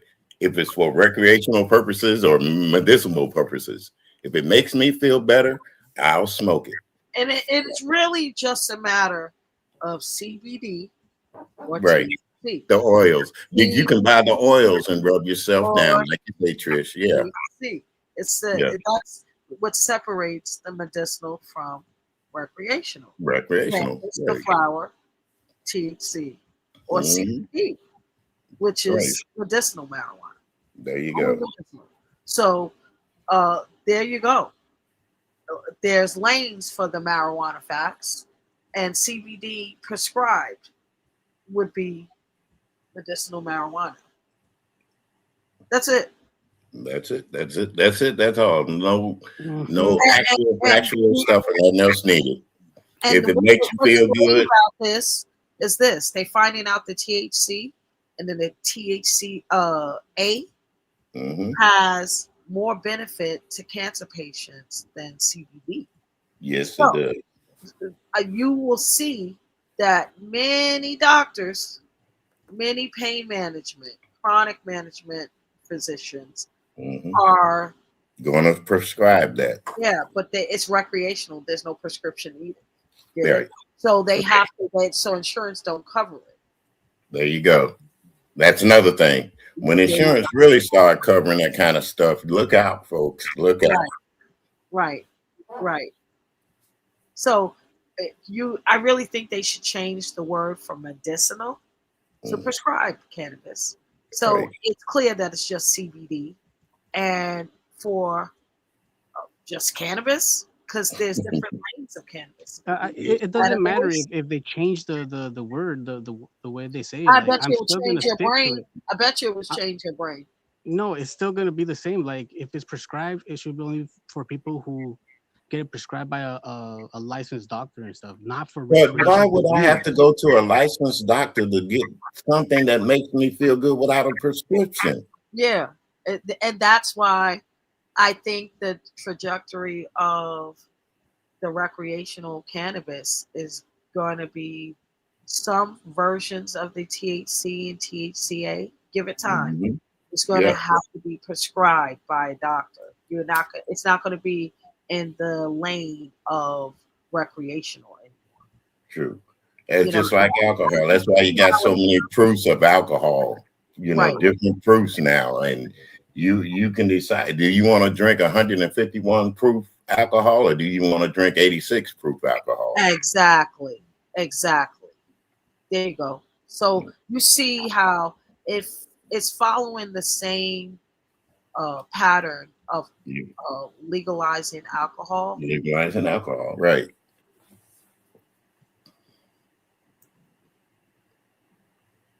Young, we're not What ganging happened? it on you. We're just trying to see. we're just trying to get you to see, buddy, that you're stuck on the medicinal CBD No, I and understand what you guys there's are the saying. Like difference. if The it's only for THC, for medicinal use, keep it for medicinal use only, not for like what another option and stuff. No, like but what that's if? the thing. Okay, okay, okay, okay, okay, okay, okay. I got something for you, young. Here we go. What if I created a strand? Can you imagine with me? Aum. Come on, Will. Let's imagine. Mhm. Aum. Aum. Imagine that I cultivate and create a strand that I could trademark, copyright, and patent all three of them. And this has so many benefits like sea moss, all the essential minerals and vitamins. Mhm. This cannabis has like 123 benefits to say. Okay? Mhm. No, because that equals six. Three, three. No. We're not going to use six. We're going to use 125. That equals eight. Yeah. 125 medical benefits for anxiety, for inflammation, for all types of health conditions. And people are their testimony is positive towards the strand. It's helped them more than any other strand that they smoke. Did not even run. So wedding cake or hybrid, none of that touches this strand. And the doctors are documenting it and they're prescribing it to their patients. And now articles are being written up on the strand and how it benefited all these people in this case study and these people in this case study. All this.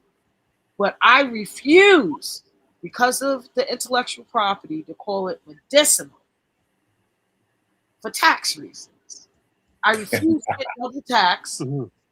as for healthcare, and on top of that, because medicinal marijuana would be double taxed because you're in the healthcare lane. No. You're not getting me that way. It's just recreational, but it has benefits. CMOS is expensive. It has how many benefits? Yeah, I know it. Vitamins, minerals, one drink, it's done. If we created a cannabis strand equivalent to CMOS benefits, you know the earth would turn upside down. Mhm. Yes, it would. Okay.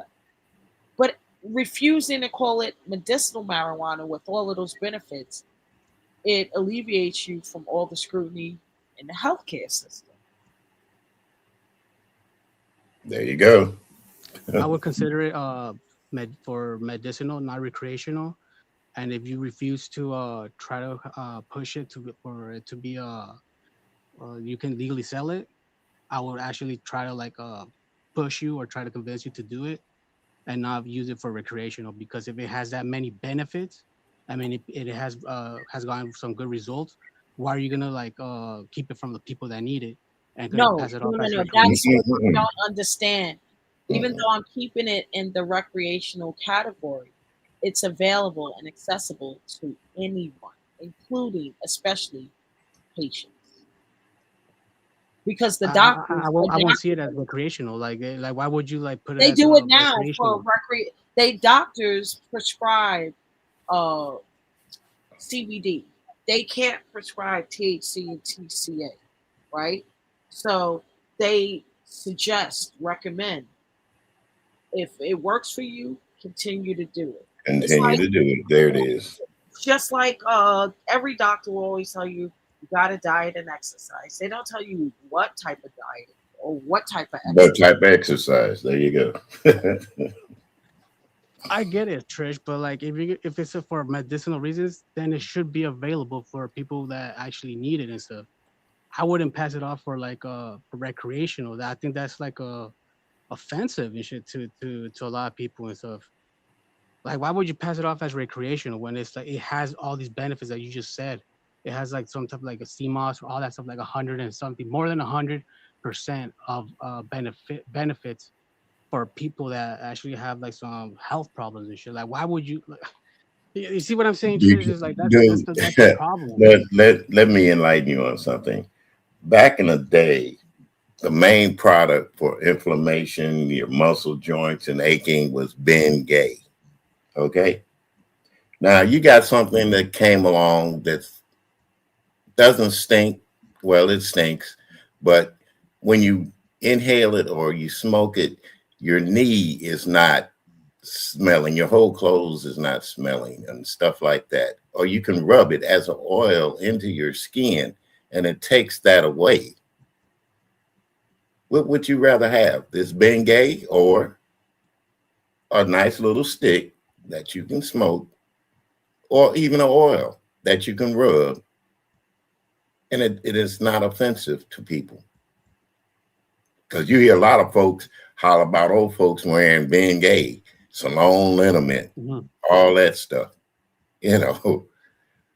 So if you can find something that will take away all the stigmatism, and that's what it is, stigmatism, about how people are treating themselves and what they're doing to treat themselves, then I think the world would be better off, regardless if it was assigned to you by a doctor or you just go out and get it.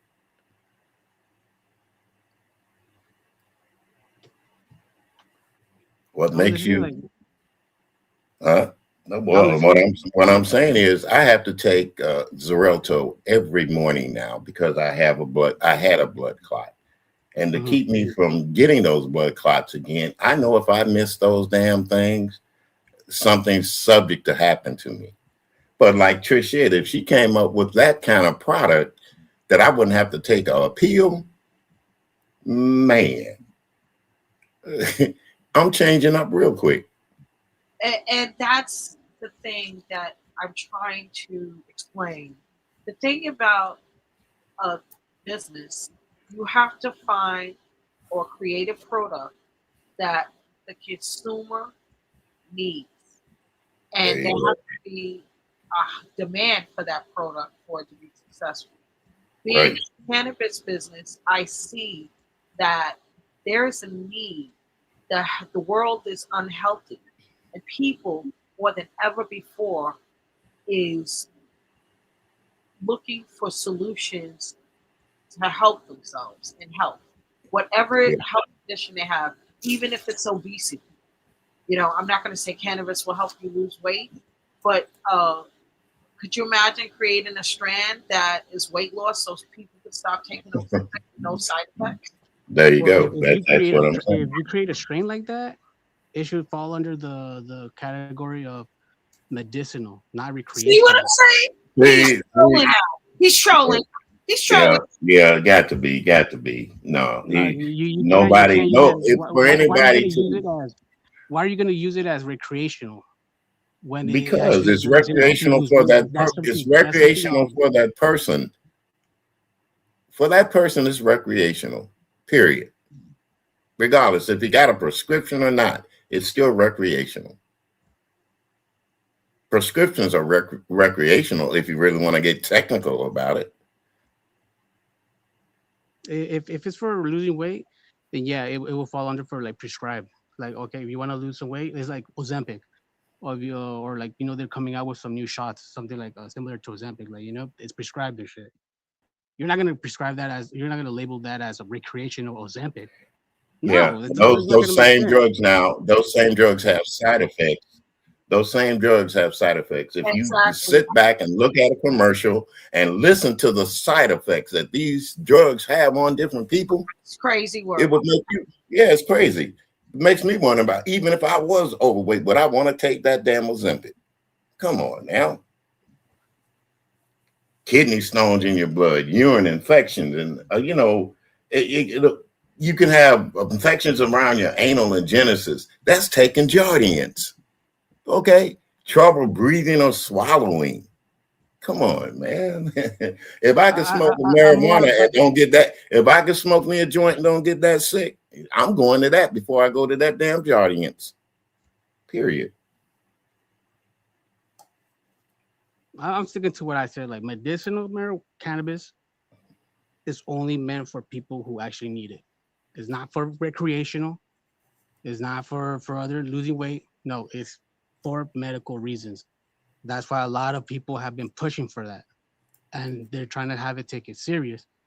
But then you got people like growing cannabis and then passing it off as medicinal, but only for recreational use. I'm against that kind of shit. Like, Well, yeah, but hey, but teach their own. how So are you teach going to their own. stop that? How are you going to stop that kind of jargon when you have companies, pharmaceutical companies, saying that this is for medicine, and then you have other pharmaceutical companies and scientific people saying, well, recreational is okay too. How are you going to stop that? It's gonna be hard, but you know, it's something that I do believe in. Like it's only meant for medicinal purposes. Like if there's studies that say that like medicinal marijuana can also be used for recreational, I think whoever did those You studies have are to laugh full of at shit. him, right? Well, I got to. I love this guy. He's a master troll. So No, it's not trolling, Trish. It's just that I'm against like let's say scientists or whoever wants to push that, like that wants to Why are push you against medicinal scientists reasons now? for Hold it. recreation. Why are you against the Whatever scientific when you clinical community? studies, like why are they trying to push something that's meant for medicinal purposes that can also be used for recreational? It's kind of stupid when you hear do that. you It's just know how wanting to make long money and shit. cannabis has been around? Cannabis is in the Bible. Yes, it Do you know? You say cannabis isn't meant for this. It is the magic plant. yeah. You know what I'm saying? So I could create a facial that's made of cannabis. I could do whatever I want, and that product, if it's beneficial to a market, it's gonna sell because cannabis have many benefits, and you can't tell me I can't tell the world what those benefits are. You're like the government. Are you ICE? No, like I said, if cannabis has been around a long time, and all like recordings or like what people say is that it has beneficial for like health benefits, then you're gonna want to push that narrative or like you want to push it What's the for it difference meant to be like between that, cannabis not and hemp? recreational. Like What's the difference between cannabis and hemp? well, hemp is more used for like making rope, t-shirts and all that stuff. It's different from like And where does it cannabis. come from? Well, that I don't know and stuff. I just know the Okay. basics and shit. There is a book that's been out for years, The Emperor's New Clothes.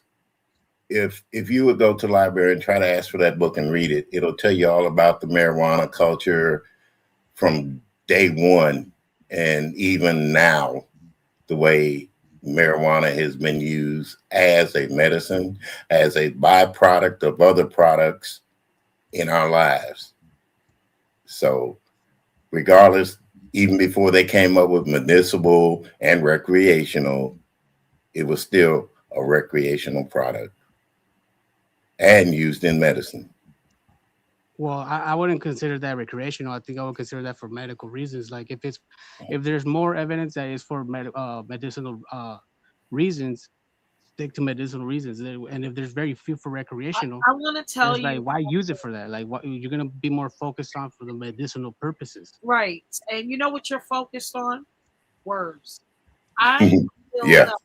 that you showed me through your trolling that more than ever before, the government should change those descriptions and the way they change program verbiage all the time. They have to change medicinal cannabis and marijuana, and they have to change the word recreational because There you people go.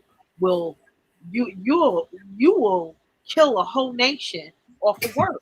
No, it has to be separate, Trish. Like you don't mix recreational with medicinal. Before That's it the thing. became legal, were you one of those people? I bet you one of those people that said weed shouldn't be legal. Like you went along with the government. I'm telling you, I think you're a spy or something. You giving me No, look, if people are because that's what a lot of people say, that cannabis has its medical reasons. Like it helps them with the gout, helps them with like to ease their pain, this and that. Da, da, da, da.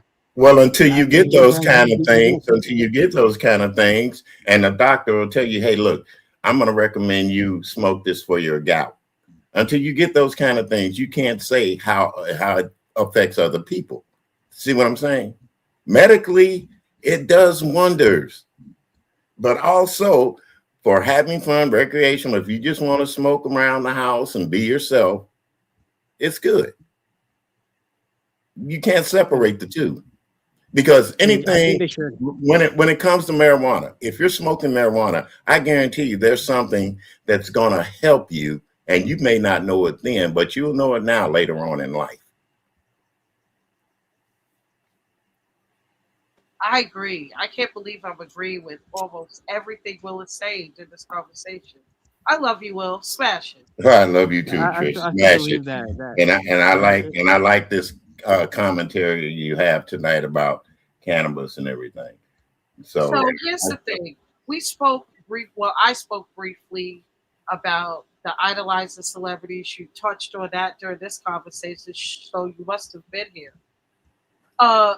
It reminds me, I just want to circle back really quick to that topic, is because it's all about controlling of the mind and the mindset. And they have really institutionalized our friend over here, Young, at 30 years old,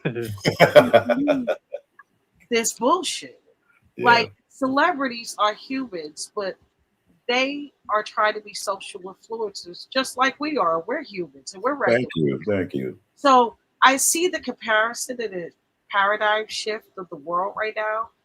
Things are falling. They are falling. Okay? People are waking up. They're looking for resolve. They're looking for solutions for their health problems. They're believing in something else because they know everything. And I'm going to do a whole live on this.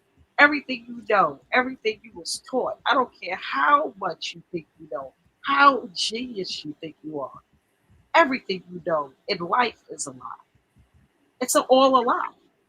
And it's not because I'm just saying it. From Santa Claus to the Easter Bunny. Absolutely. Down to the date. It is not Friday, March 27, 2026 at 3 a.m. EST. Even though I have to say what time it is, the date. Yeah. You know, it's not really that date and time, right? They've been time and space for eons. All things have changed. As man evolved, he's changed a lot of things, including his own life. So you're right, exactly. So my question to you is, for those in power who shifted time, space, mindsets, truth, history, why would you not think they are trying to oppress even your spirituality? Right?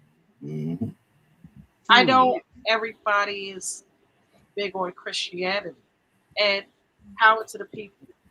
Whatever keeps you disciplined. That's right. That's what religion is all about. What keeps you disciplined. But I don't subscribe to religion. Here's why. No. I left that a long time ago, Trish. I left that a long time ago. Oh, okay. I thought you was, because I get when I first came into space, Will, because there was so many. You got to remember, I've been on YouTube for a while. And before I became a content creator, I did research on a lot of Black YouTube spaces, like Kanika Jenkins, Conscious Center, all types of spaces, but I was just a subscriber. Being a content creator with my mindset puts me in a different ball game. And it comes off as weird to a space of holy moments.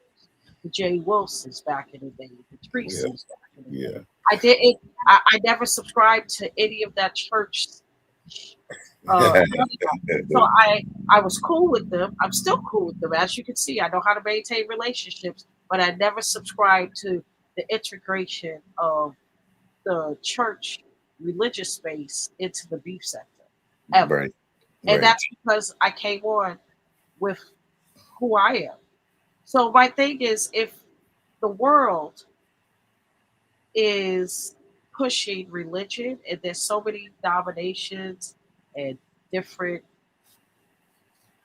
versions of these stories, right? from the Bible, and the Quran, You know, all that different all stuff. of that. Yeah, I've tapped into everything to know that. Hey, all of these stories sound alike. True. Very true. Who, I story, agree. whose story is right? They call Yeah, this one Jesus. Here yeah. is Joshua. But there's no J in the Hebrew language, so who should I believe? Think about it. Things like that. I Trish, I used to say, you know, a long time ago, was think outside of the box. I'm saying now, think outside of the world because absolutely. the world is So way different thing. from what I was taught as a child growing up. There are different languages that I never ever learned, even though my father was Jamaican and could speak fluent Jamaican.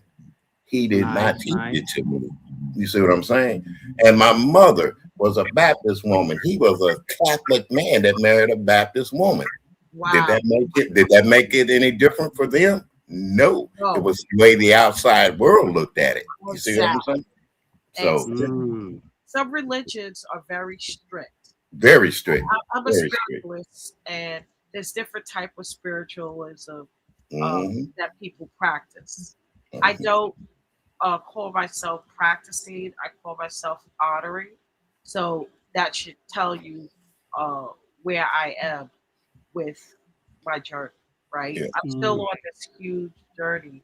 And the more I meet people, the more I connect with people, the more I work with people, the more I communicate with people, I Yeah. started to realize that I'm on the right track.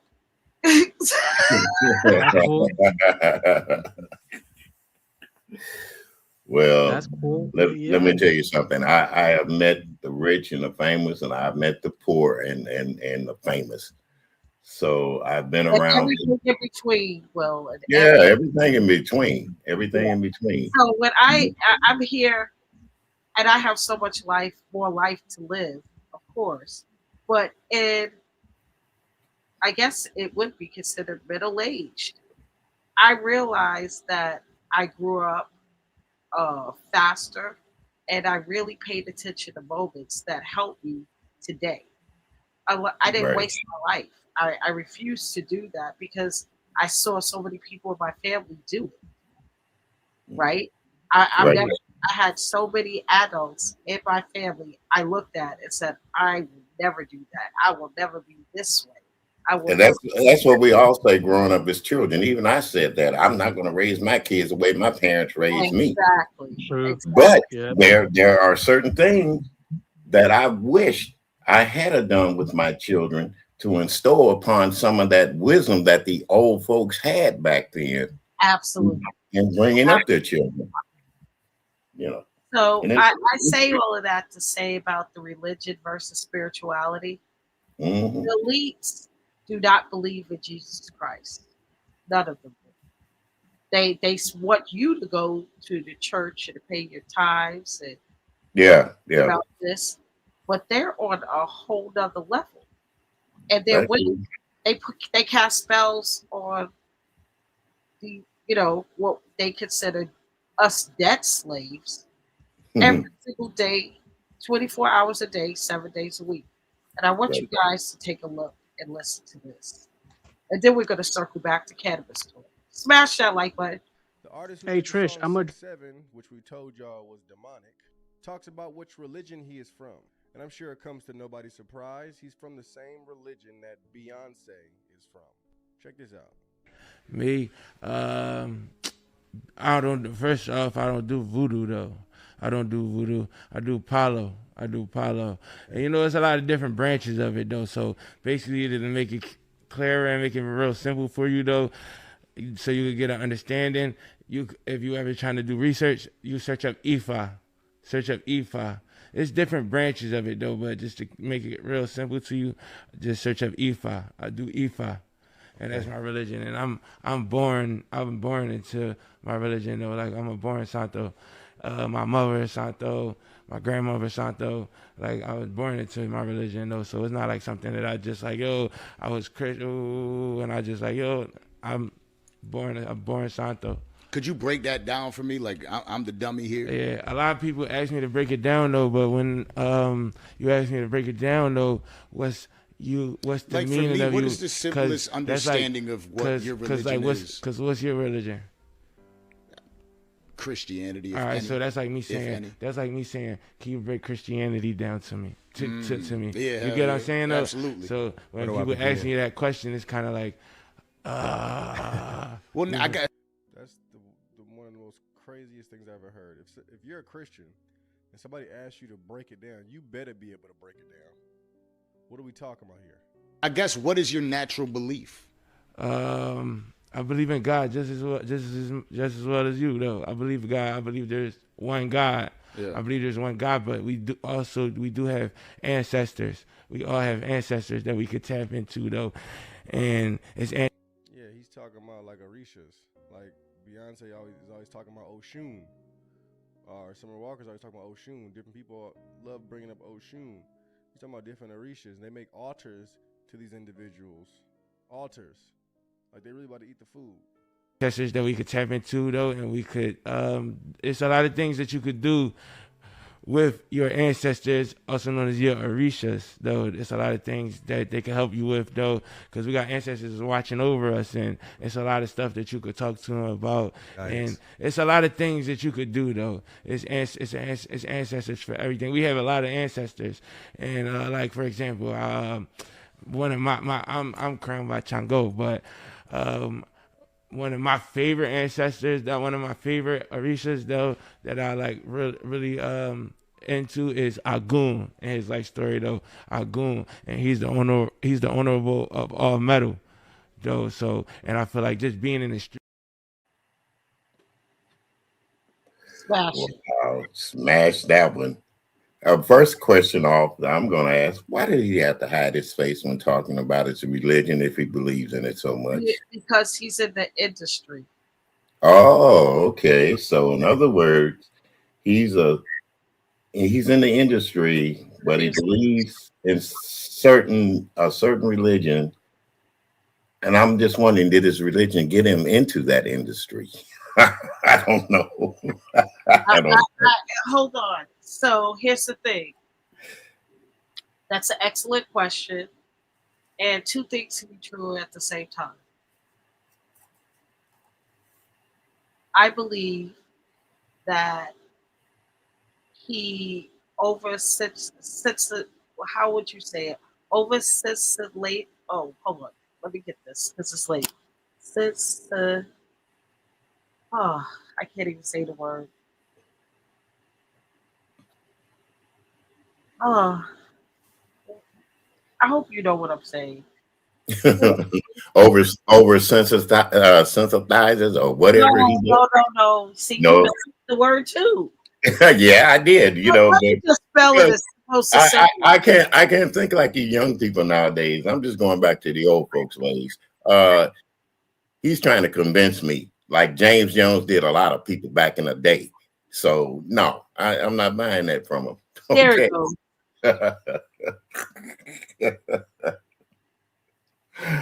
Oh me. Sensationalized.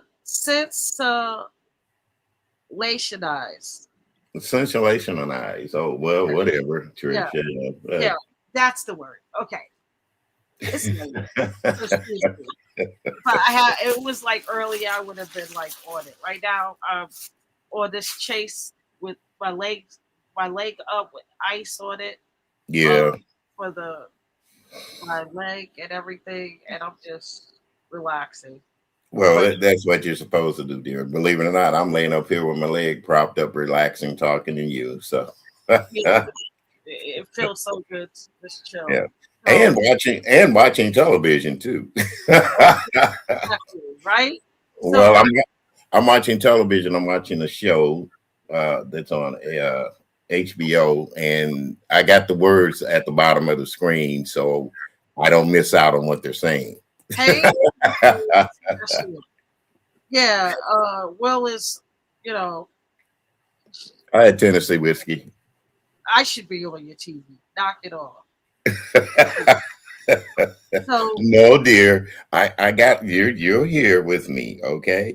Okay, good. So Okay. here's the thing. Whatever that word is. I can't say it right now. But Oversensitivity.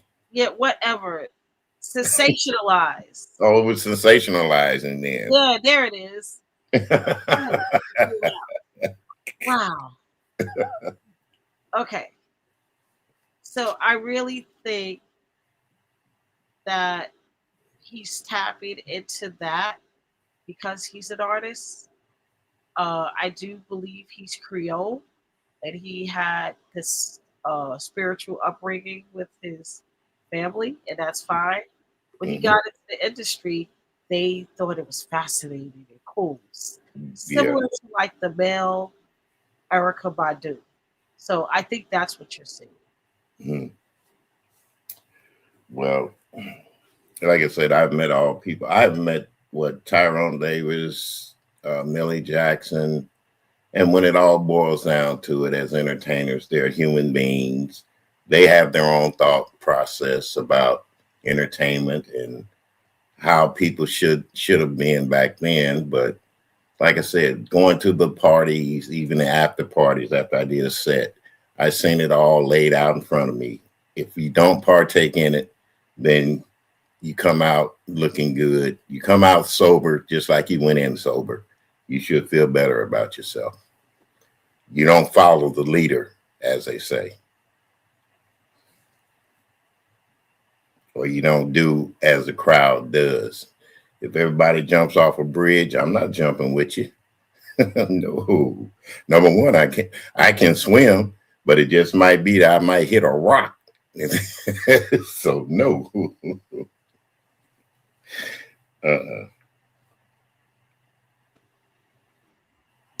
And even at this age, I'm You know what it takes to be.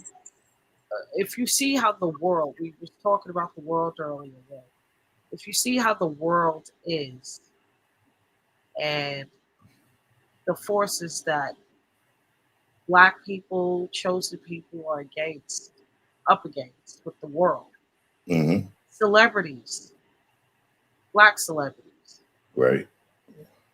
Why do you think they take to spirituality? They could grow up in the church. As soon as they get into the industry, and this is where the general public says, "Oh, they turned demonic.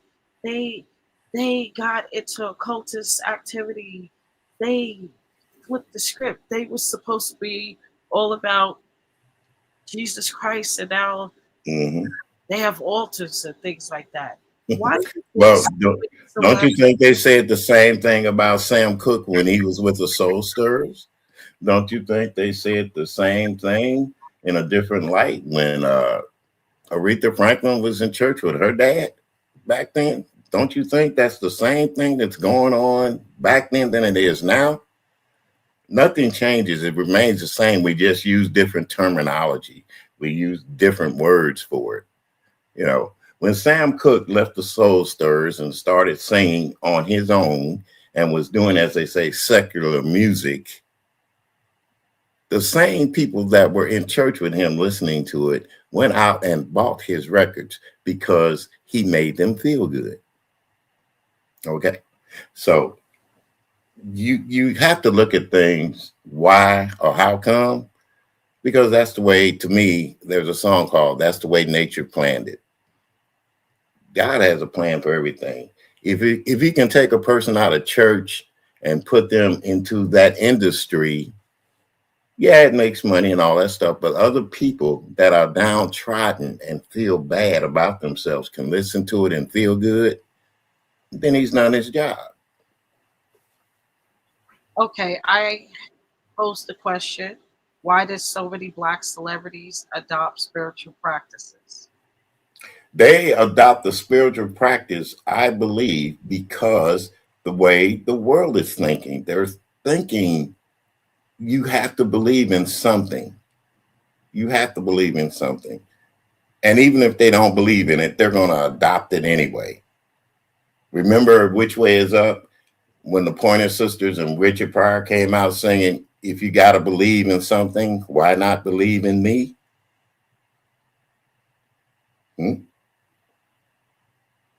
So okay. Yeah. So as a black performer, you know that God gave you this gift. You have a gift. You can do something that a lot of people can't do. That's get on stage, perform, sing, make even people just fall out about you. Spiritually, you know that there's a following. Christ had a following. Christ had a following. It was spiritual. Smash. Like the video. True. Yeah, the words that he spoke, the words that he said to people changed their lives. So we're all looking for that peace of mind, that tranquility. Even when we're sick, we want to know that everything is going to be all right. So if you hear it in words, if you hear it in a song, or even if you just sit back and watch a movie, if that spirit moves you to feel better, that's your spirituality. It's really interesting that you keep using the word spirit, especially with the artists that spiritually moved us with their music, like Luther Vandross. Mm-hmm. You know what I mean? But yeah. Well, not only Luther, there were artists before him. Of course. I'm just using an example. I don't want to go through the thousands. No. But I know you love Luther. See, I know women love Luther, period. Oh, hey, check this out. I love everything Luther, especially the piano. Take a listen. Okay.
Oh yeah.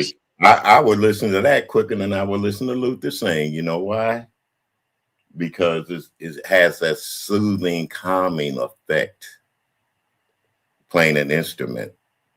A lot of music, if you listen to the words and then you go to the instrumental, it'll calm you even quicker. And that man playing that piano, If This World Were Mine, without somebody voicing the words, make you feel better because you already know the song, number one. And number two, it's relaxing. I love that. I like that. Okay, so let's get into why I disagree with you. Okay? Because the voice is an instrument itself. It's all about the spirit.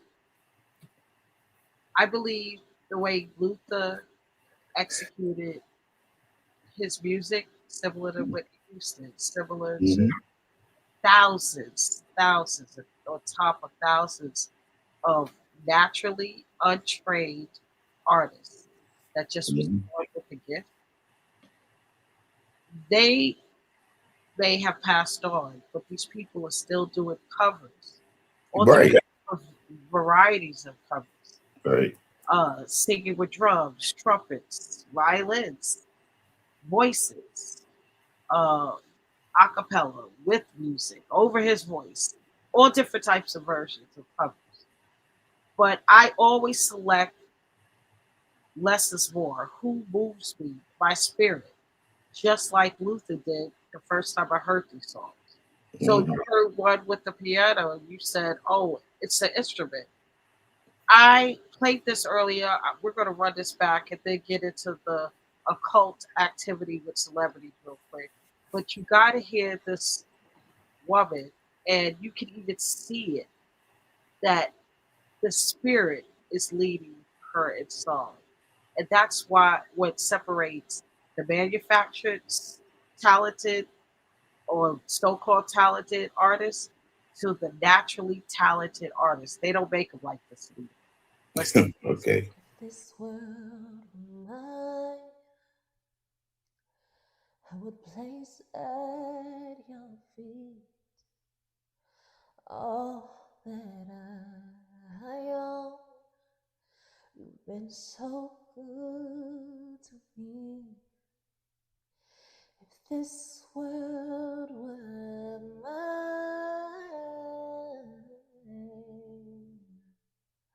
I would give you the flowers, the birds, and the bees. And with your love beside me, that would be all I need. If this world were mine,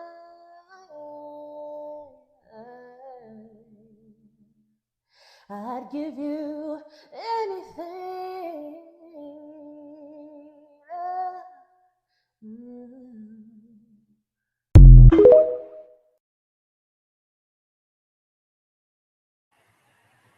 Your thoughts?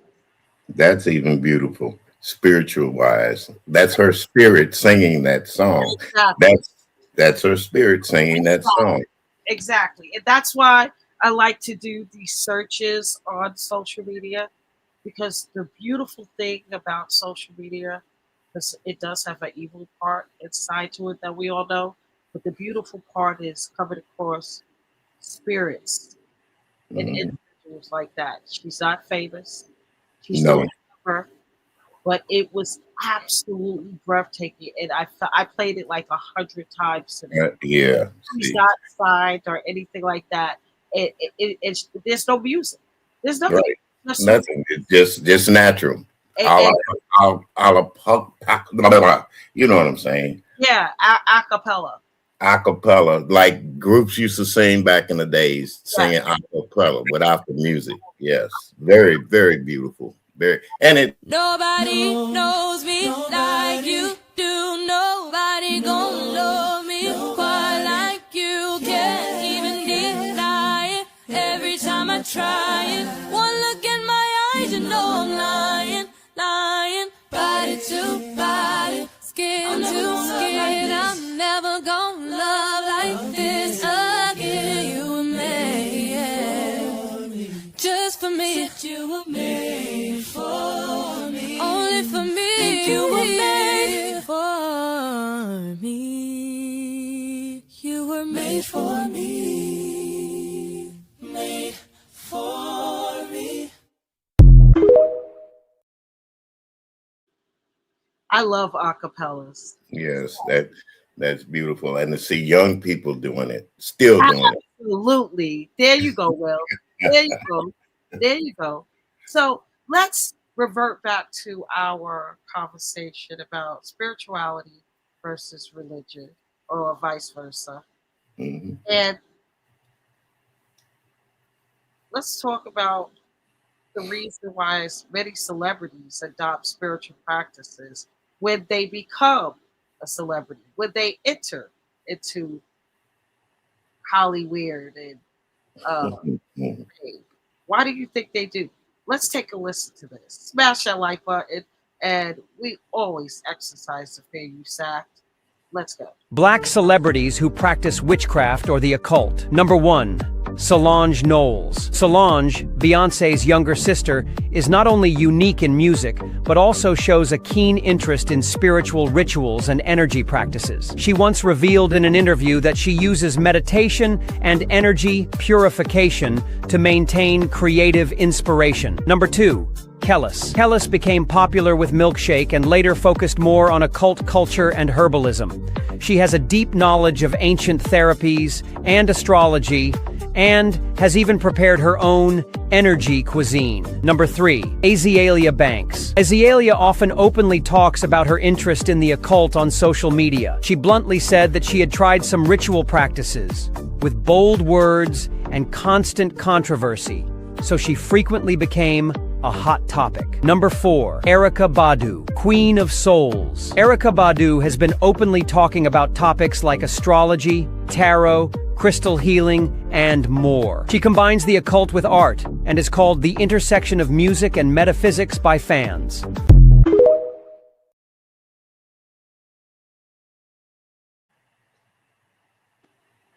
And there's so many more. There's so many more. There's a lot of them out there like that. And like I said, those are younger people. You see what I'm saying? I'm just wondering. People too. Don't sleep. The Badadas, they just practice a different realm. No, that is different from when it comes to Black culture music and white culture music. So why do I think that? So it's a great topic, right? Why do I think Black celebrities, that's the objective word, right? Well, adopt spiritual practices. I think when they enter the entertainment industry, whatever, component or compartment they enter into, they feel that they are outnumbered, right? They feel like they are prey, right? They feel mistreated. No matter how much money they have, like they still have Oprah Winfrey at $3 billion playing slave movies. It's never ending cycle. So they adopt spiritual practices because that's what's used against them. They can't be in that industry without any arsenal. There's no way. So I see the change when they first come in. They come in from the church, and when they get in, you start seeing a change of their practices. Like Summer Walker is one that sticks out to me. I think she was abused in some way that traumatized her into looking for protection. And that's what started her spiritual journey. Right. So all of them have a discipline. Depending on who they are, determines what type of discipline they have. You always hear them talk about God. But when they talk about God, what God are they talking about? And, sometimes people get confused. Like if, just say, Khalees, who lives in Kenya now, practices, she left the industry. She became a serial businesswoman, entrepreneur, as a farmer. A lot of people are getting back into agriculture. Smash it to the band Sakem. Let's go. She's getting into agriculture, but she left the United States because she felt that when she started her farm in California, she was mistreated. She was railroaded. She was robbed, not only by the government, by everything. She moved her and her family out of the United States and started off fresh. And she says she doesn't miss out on anything. The quality of life, she lives like royalty in Kenya compared to the United States. And the people, the community makes her feel welcome, and they appreciate her contribution to social economics. So, your thoughts? Well, number one, when a person decides to pack up and leave the country they were born in and raised in, to go back, as we call it, the motherland, which is Africa. We all know this. It has always been a land of spiritualness, where people had different thoughts and different ideas. And when you can get out there and You don't worry about the hustle and bustle of everyday life and traffic. Your spirit within itself is lifted to me. And hers has been lifted. The materialistic, see, we care too much about materialistic things a lot. And, including myself. Good night, young boo. Yeah, good night, young. Nice meeting you, young man, although I've heard you before. We have a tendency to get tired of the same drag, as they call it in the industry. Night after night, you got to perform. Night after night, you got to be looking your best. Night after night, this and that. But when you're alone and you're settled down and you're thinking to yourself, that's when your thoughts become you and your spirit, and there's nobody else around you telling you what you need to do. Then you create this new aura of thinking, a new way of thinking. If you're not afraid to bring it out to somebody and talk about it, then that makes you different. That makes you different. And when people are different, regardless if it was religion or spirituality, everybody we all look at each other differently. Well, I'm not thinking the way she's thinking or he's thinking. But yet they're calm. Their mind is at ease. She's somewhere now to where she doesn't have to worry about taxes or people stealing her land or stealing her property. Oh, she gets taxed now. I follow police. She gets taxed. But but what I'm saying is it's not as bad as it was before when you're in the how can I put this? You're in something that we know as an industry that's going to happen to you. We know this. Right. But when you get tired of it, look what Tina Turner did. She left. You see what I'm saying? Yeah, she left. True. Okay. So, not saying that she got spiritually reconnected or anything else like that, but it was her thought process that made her make a change and leave out. Yeah, but here's the thing. Police is doing extremely well with her farming business. Mm-hmm. That's what I'm saying. With a certain amount of acres. And she just recently bought, and she hasn't been there for 3 years yet. But she started off with a certain amount of acres, and now she just expanded with 300 additional acres. She sells onions. She distributes onions. You have no idea. Just onions. Just onions would make a person's day, really. Yeah, and here's the thing. She ships it all over the continent. Mm-hmm. Who doesn't need onions?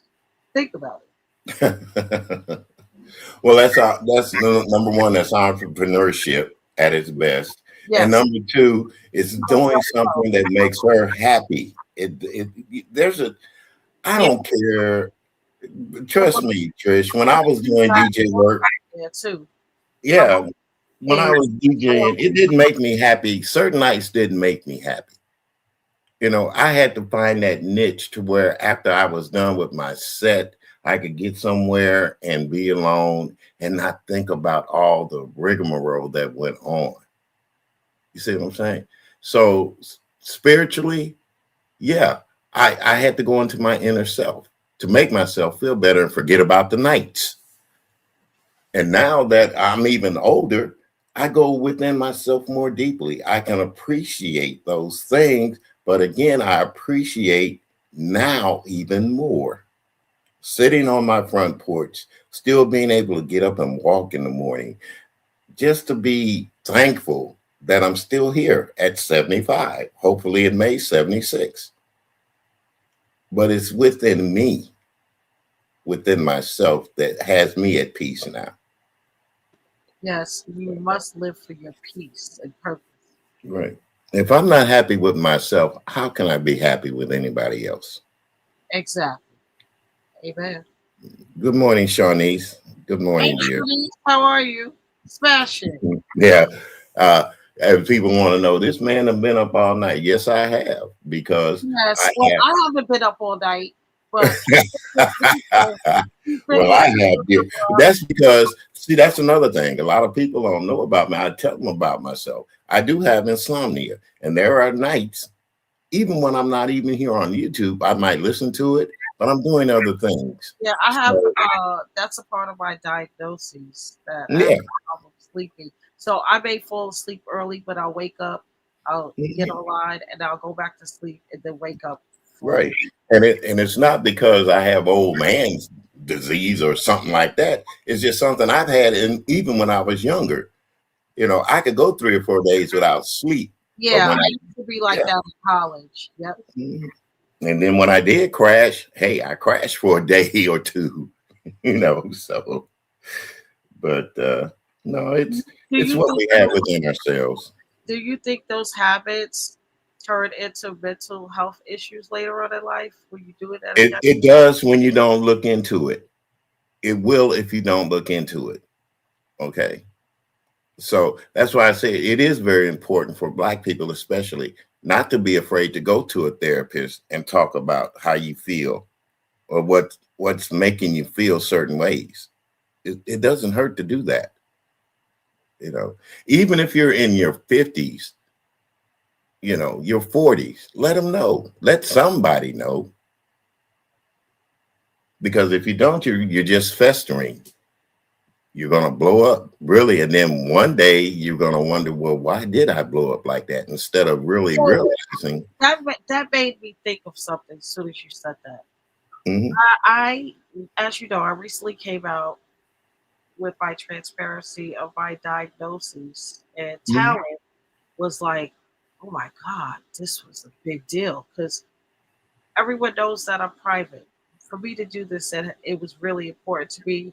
And I think the community, the World Wide Web, should know my story.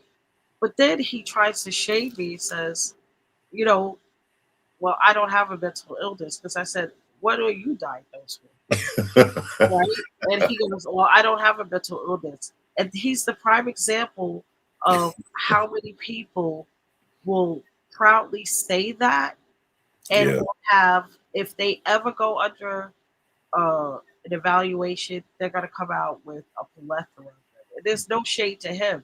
But as long as it goes on and we can see there's something clearly not right with him, right? All the time, he should get that checked out. I'm just saying. Well, when it comes to talking about people hurting people and doing things that are asinine to me, they do have a mental problem. Yeah, I mean, if you get enjoyment out of hurting people and action all the time, and even offline, you act like that, dude. Something is seriously wrong when you have, when you take joy into seeing people off kilter. Yeah. And I believe that there's a lot of people on here that really don't want to be like that. But like I said, when you follow the crowd and you're not an individual and you can't be for real with your own self, how are you going to be real with anybody else? Exactly. And here's the thing. When you're really at peace, Will, you want to see happiness in so many people, everyone around you. You want to see beauty. You don't want to see darkness and demise and things like that. And that goes back to religion versus spirituality. What type of spirit do you think talent owns?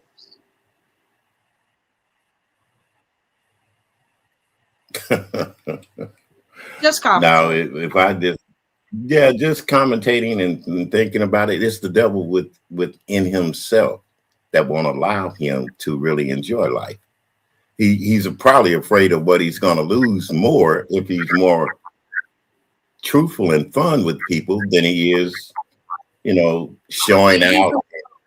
He's a troll. He wants to remain semi-anonymous. He only wants to impress people that he looks down upon. Like, well, that's the point right there. What would he do one night if somebody really goes out with him takes pictures, shows what he looks like, whom he is, doxes him down to his socks, like people have done on here, and bring him out there in the public. How would he feel then? That's one of the reasons why I said I don't want to beat him. I don't want to go through anything with the YouTube Streets Awards. No, I'm tired of it too. But here's a point. Here's a case, Trish. When you gotta fight for your right to be happy, sometimes you have to let people know how you're feeling at that moment. Because like I said, you hold it in, you fester it, it's gonna eat you alive. And you'll be mad with yourself for not doing it. Right, but when you invite that type of energy into your life, into your spirit, into your world, you don't have to. Here's the thing. You can say we can't, and we don't have to invite it in our lives, but it is in our life.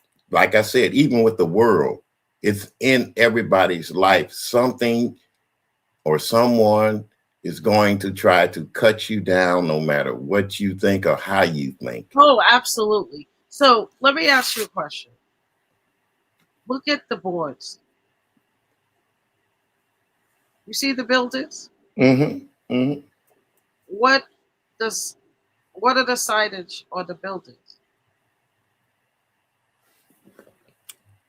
Okay. Which side? You want to go on the left side or the right side? Just read both of them. Remember, this is a draft.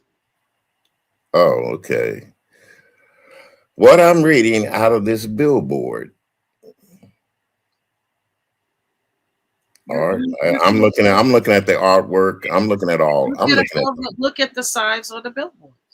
One says YouTube Streets Awards coming soon, and one says Secret Island Vacation worldwide. Okay. Now those two things right there. Would it make me think that it's not going to happen? No. Because that is your dream. That is your wish. Do I wish it does happen? Hell yes. Because I want to see all the naysayers. You see what I'm saying? All the naysayers said that you can't do it, you won't do it. Yeah, but see, that's the thing, the beauty of social media. Yeah, that's what I'm saying. I'm gonna go along with you. I'm gonna go along with you. Hear me out. Okay. See, it's been going on so long because of the narrative. It's not my narrative. It's the narrative on the streets. It gets people talking. Yeah. I don't care about that. I don't look for validation. This is not a dream of mine. It's a purpose. And it's also business. So do I care if someone, anyone, or everybody in these spaces don't believe these are going to happen? As long as I know it's going to happen, and as long as I keep working towards those goals, what do I do? That's how life is. This isn't my first rodeo. I'm not a spring chicken. I know how this shit works. When you're not seasoned as I am, you would feel some type of way. Things that people say bother you, but they bring it up more than I do. I just have it on my artwork because it's my channel and it's my thumbnail and it's my advertisement. I would put these things, I would invest into them if I wasn't working towards these goals. And I know it was going to happen. If I was unsure, I would show it so much. It's a different type of behavior that goes with someone that's uncertain. You get that? I'm very certain. It's all about timing. Well, it's all about timing.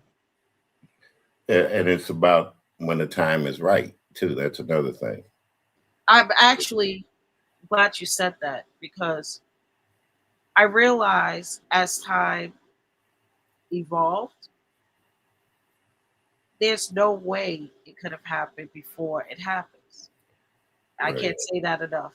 It can't happen before it happens. It has to happen when it happens. When it happens. There you go. Exactly. There you go. And you know what? You may not, well, you do kind of remember. Remember when you gave out those first awards on YouTube about the best content creator, the best DJ, and all that crazy stuff? And it wasn't crazy, but that was a show that you were doing. What are you talking about? The one and only one that I had with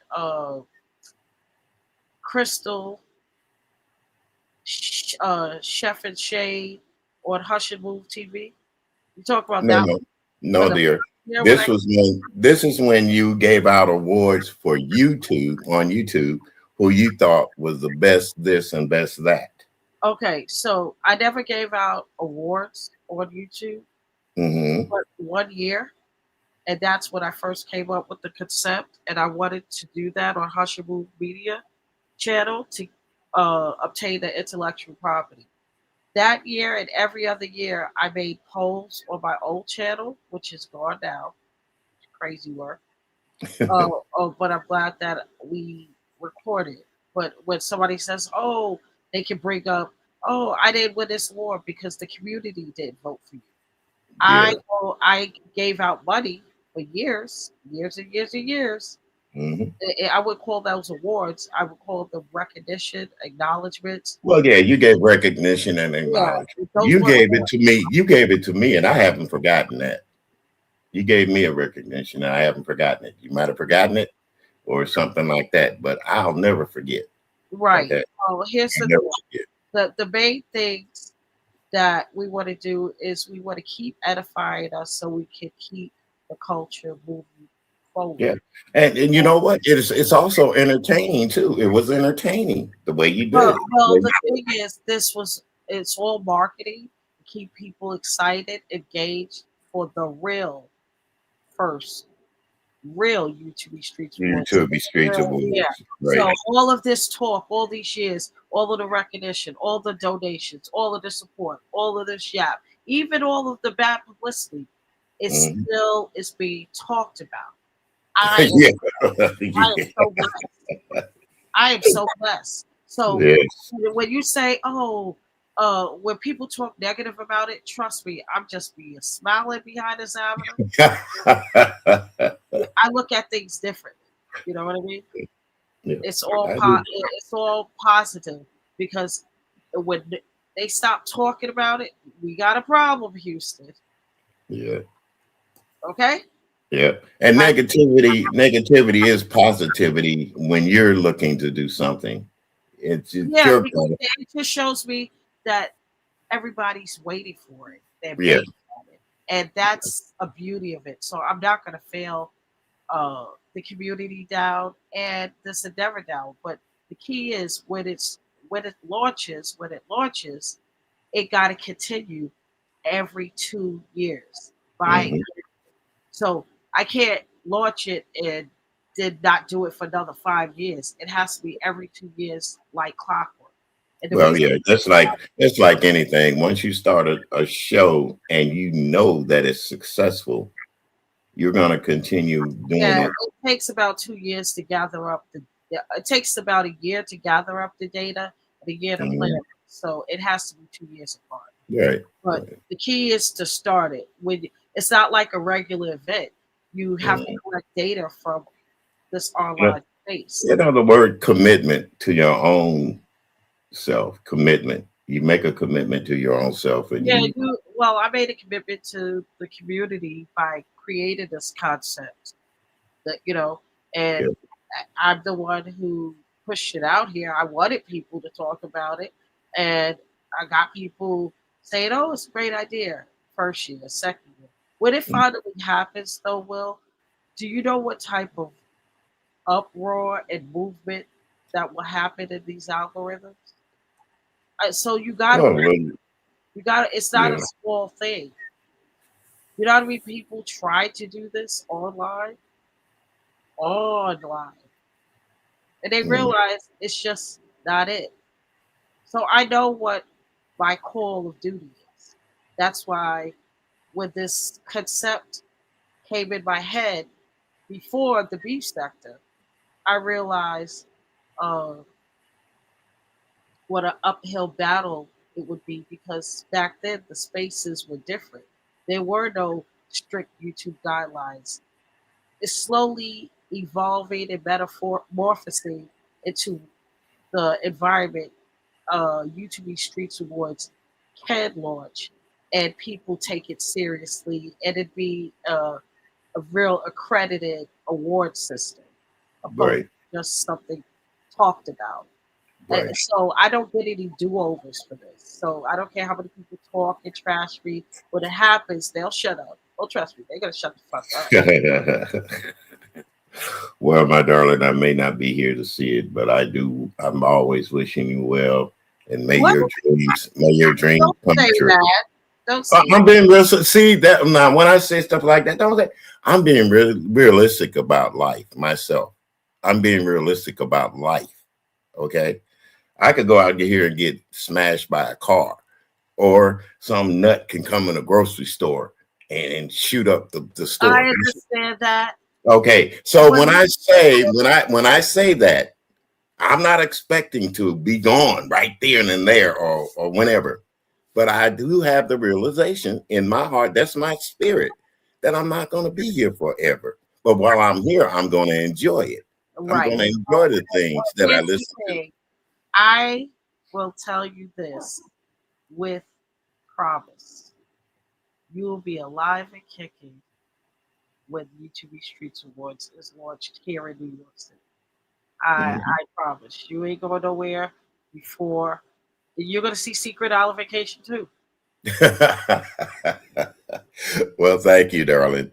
Good morning, Random. How you doing, dear? Good morning to you. Yes, we're together on a panel. Yeah. Well, why you say that? This is our first time on a panel chat. Well, it's not our first time, but You've been on my panel. Yes, I've been on your panel I've never before. been on yours. Maybe Huh? once. I think I was on your panel one time, a long time ago. I don't know. I don't.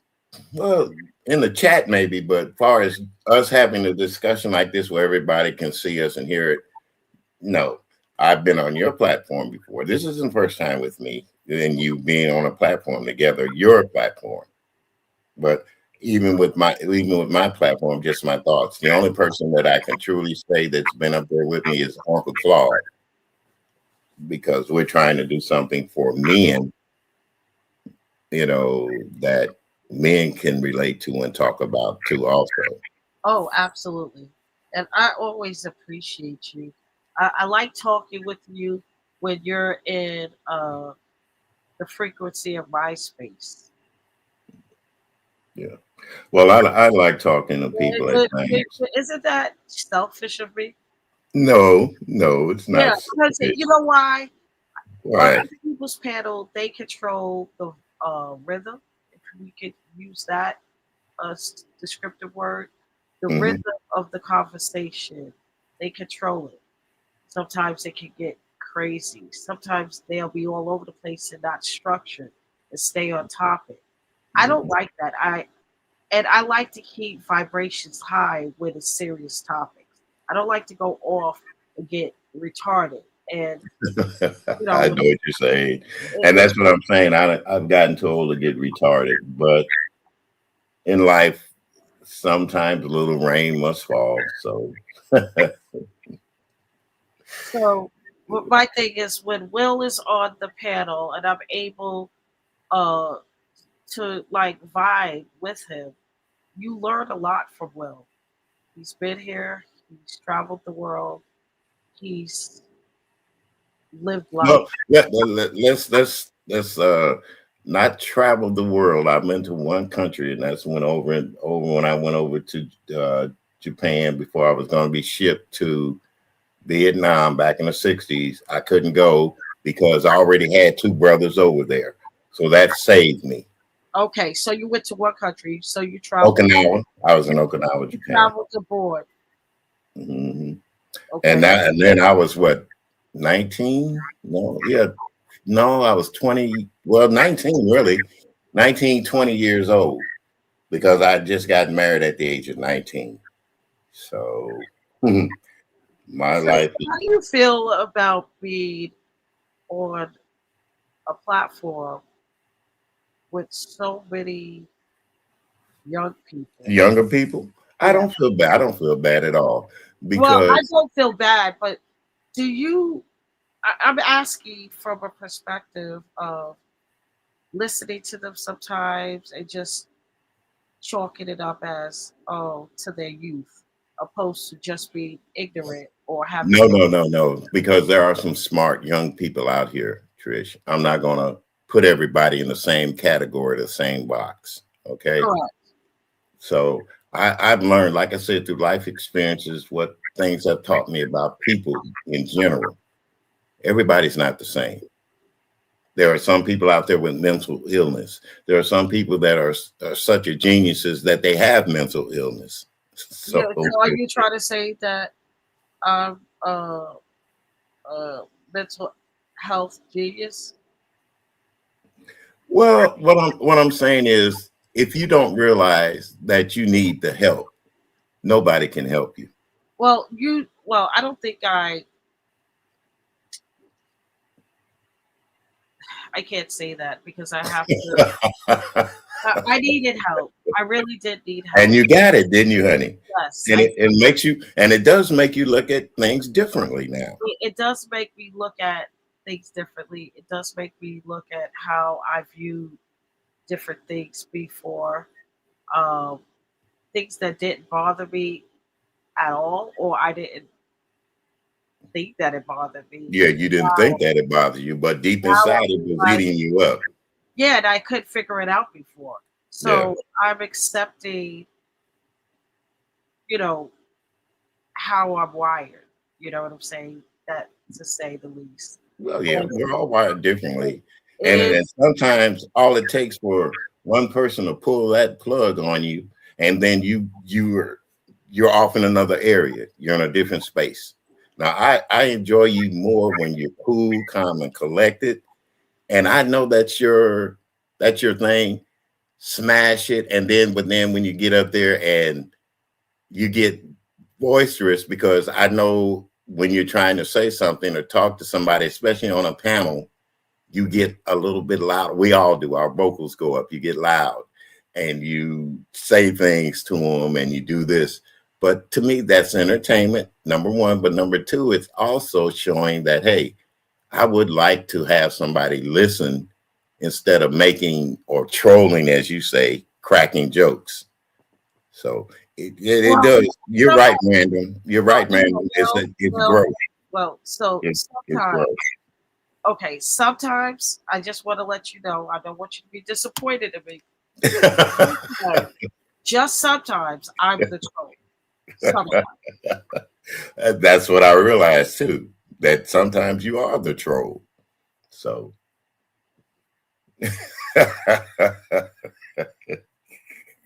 I miss that young man. Yeah, I really do. I really do. But he had a lot to say in his music. And there's just different versions of our voices today. Do you see any up and coming artists in these spaces? Honestly, I don't listen to this music of today. Like I'm not talking about music. I'm talking about content creators. Artists, content creators. Yeah, there are going to be some. There are going to be some, but they have to learn to be their own self. Like I said, just don't try to get popular by insulting people all the time. Be able to tell your story. Be able to admit to the things that made you sad growing up, But on the same token, you want to make people happy with stories that you tell at times.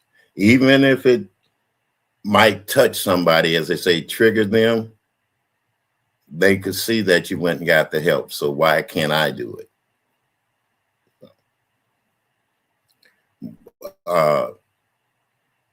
There are people on here that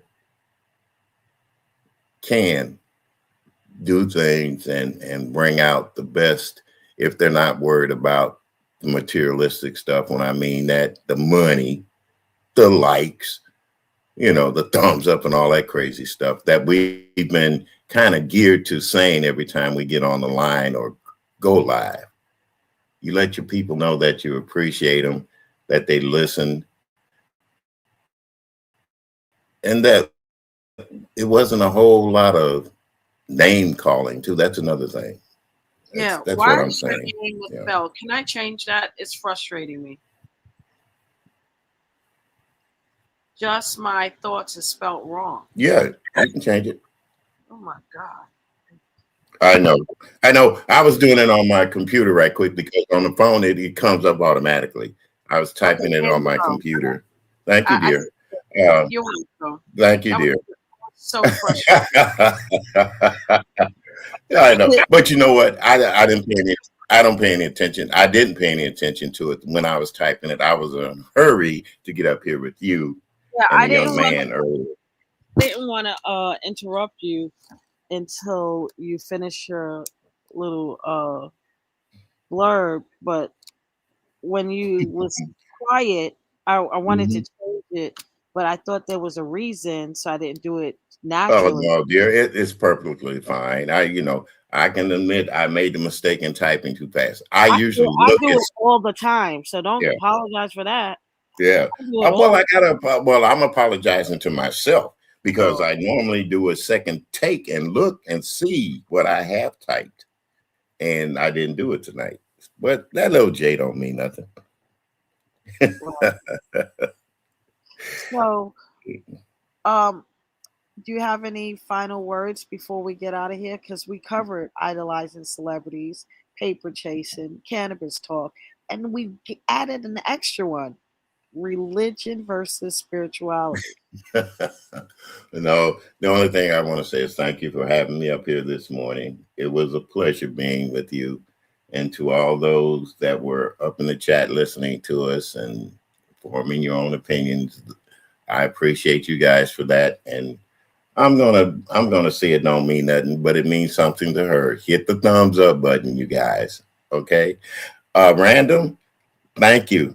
Thank you so very much. So very much. I love when you're singing your religious songs and don't think I don't listen to you. I never have spoken to you outright on a panel or anything, but you are a beautiful person and your spirituality touches me too at times. So thank you so very much. Yes. Okay, so that's it. That's it, dear. Thank You you have so a great much. morning. I'm gonna go in here and make me some coffee. And I'm going to go to sleep. Well, I'll probably be honest with you, Trish. I probably won't go to sleep till maybe That's about how I do it. That's how 5 I o'clock. do it. I have a half a day today, and I am going live again today. Uh, Okay. so, when my schedule permits, that's when I'll, go live back to back to back, every day. But when my schedule doesn't, I'll be gone for a minute.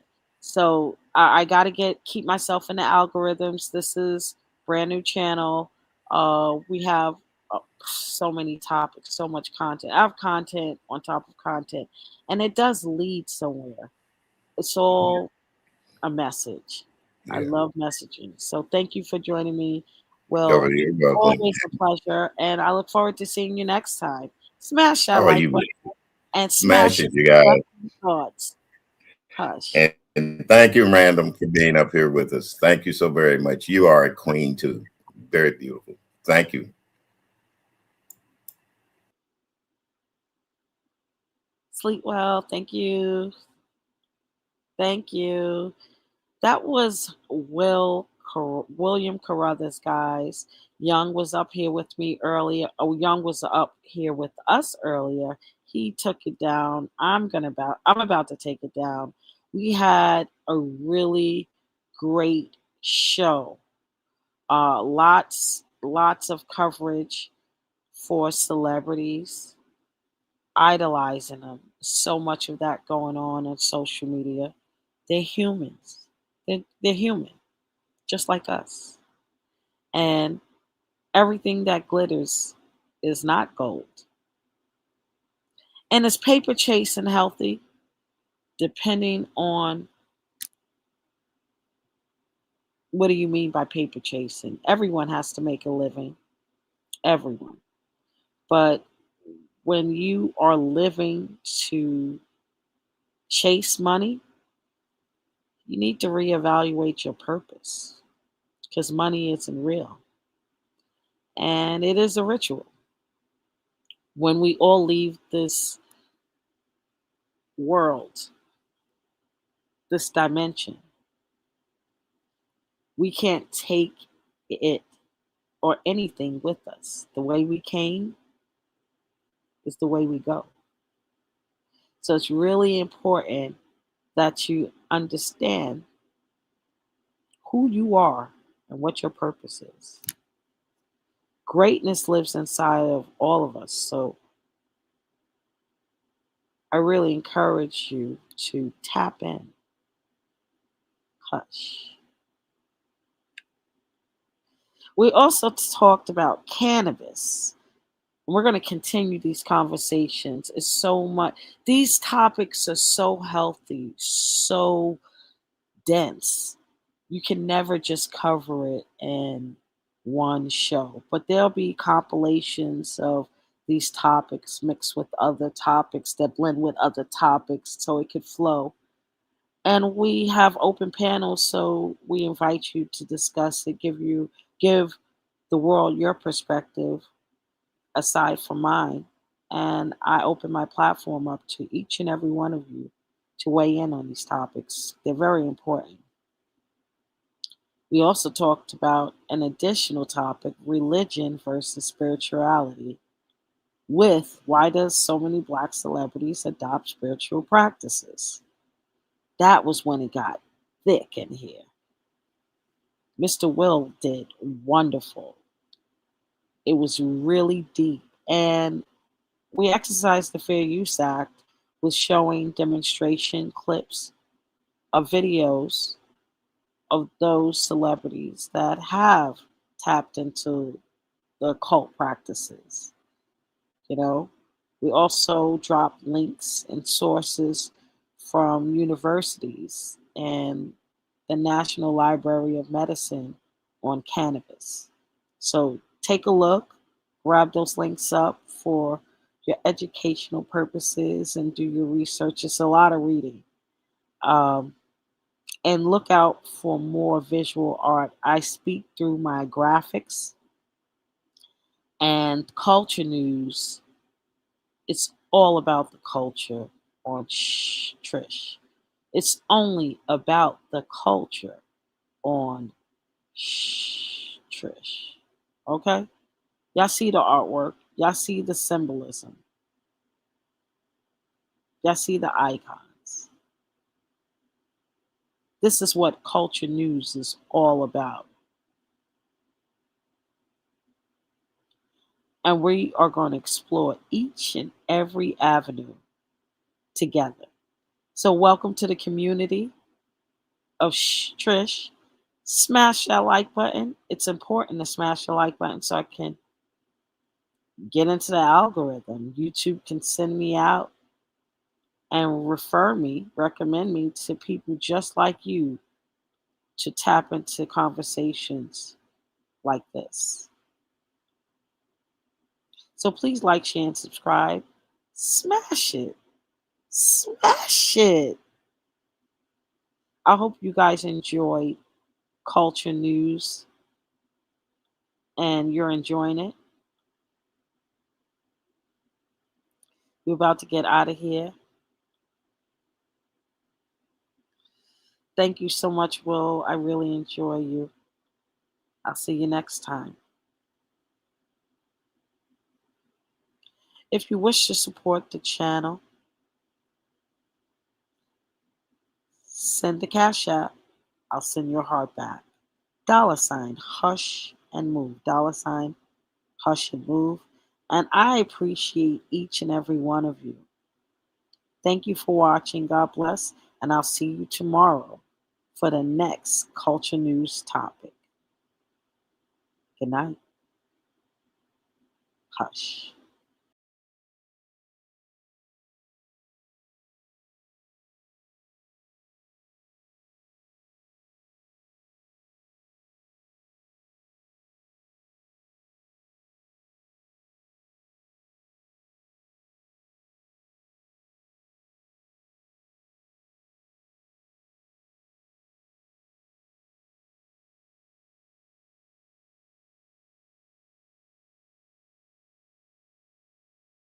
this world were mine, I would place at your feet all that I own. You've been so good to me. If this world were mine,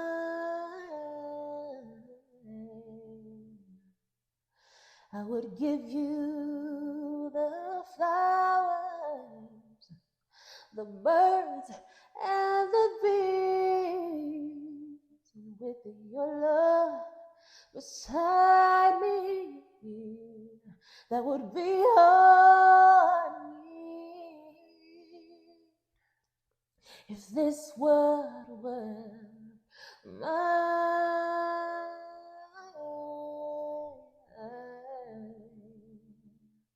I'd give you anything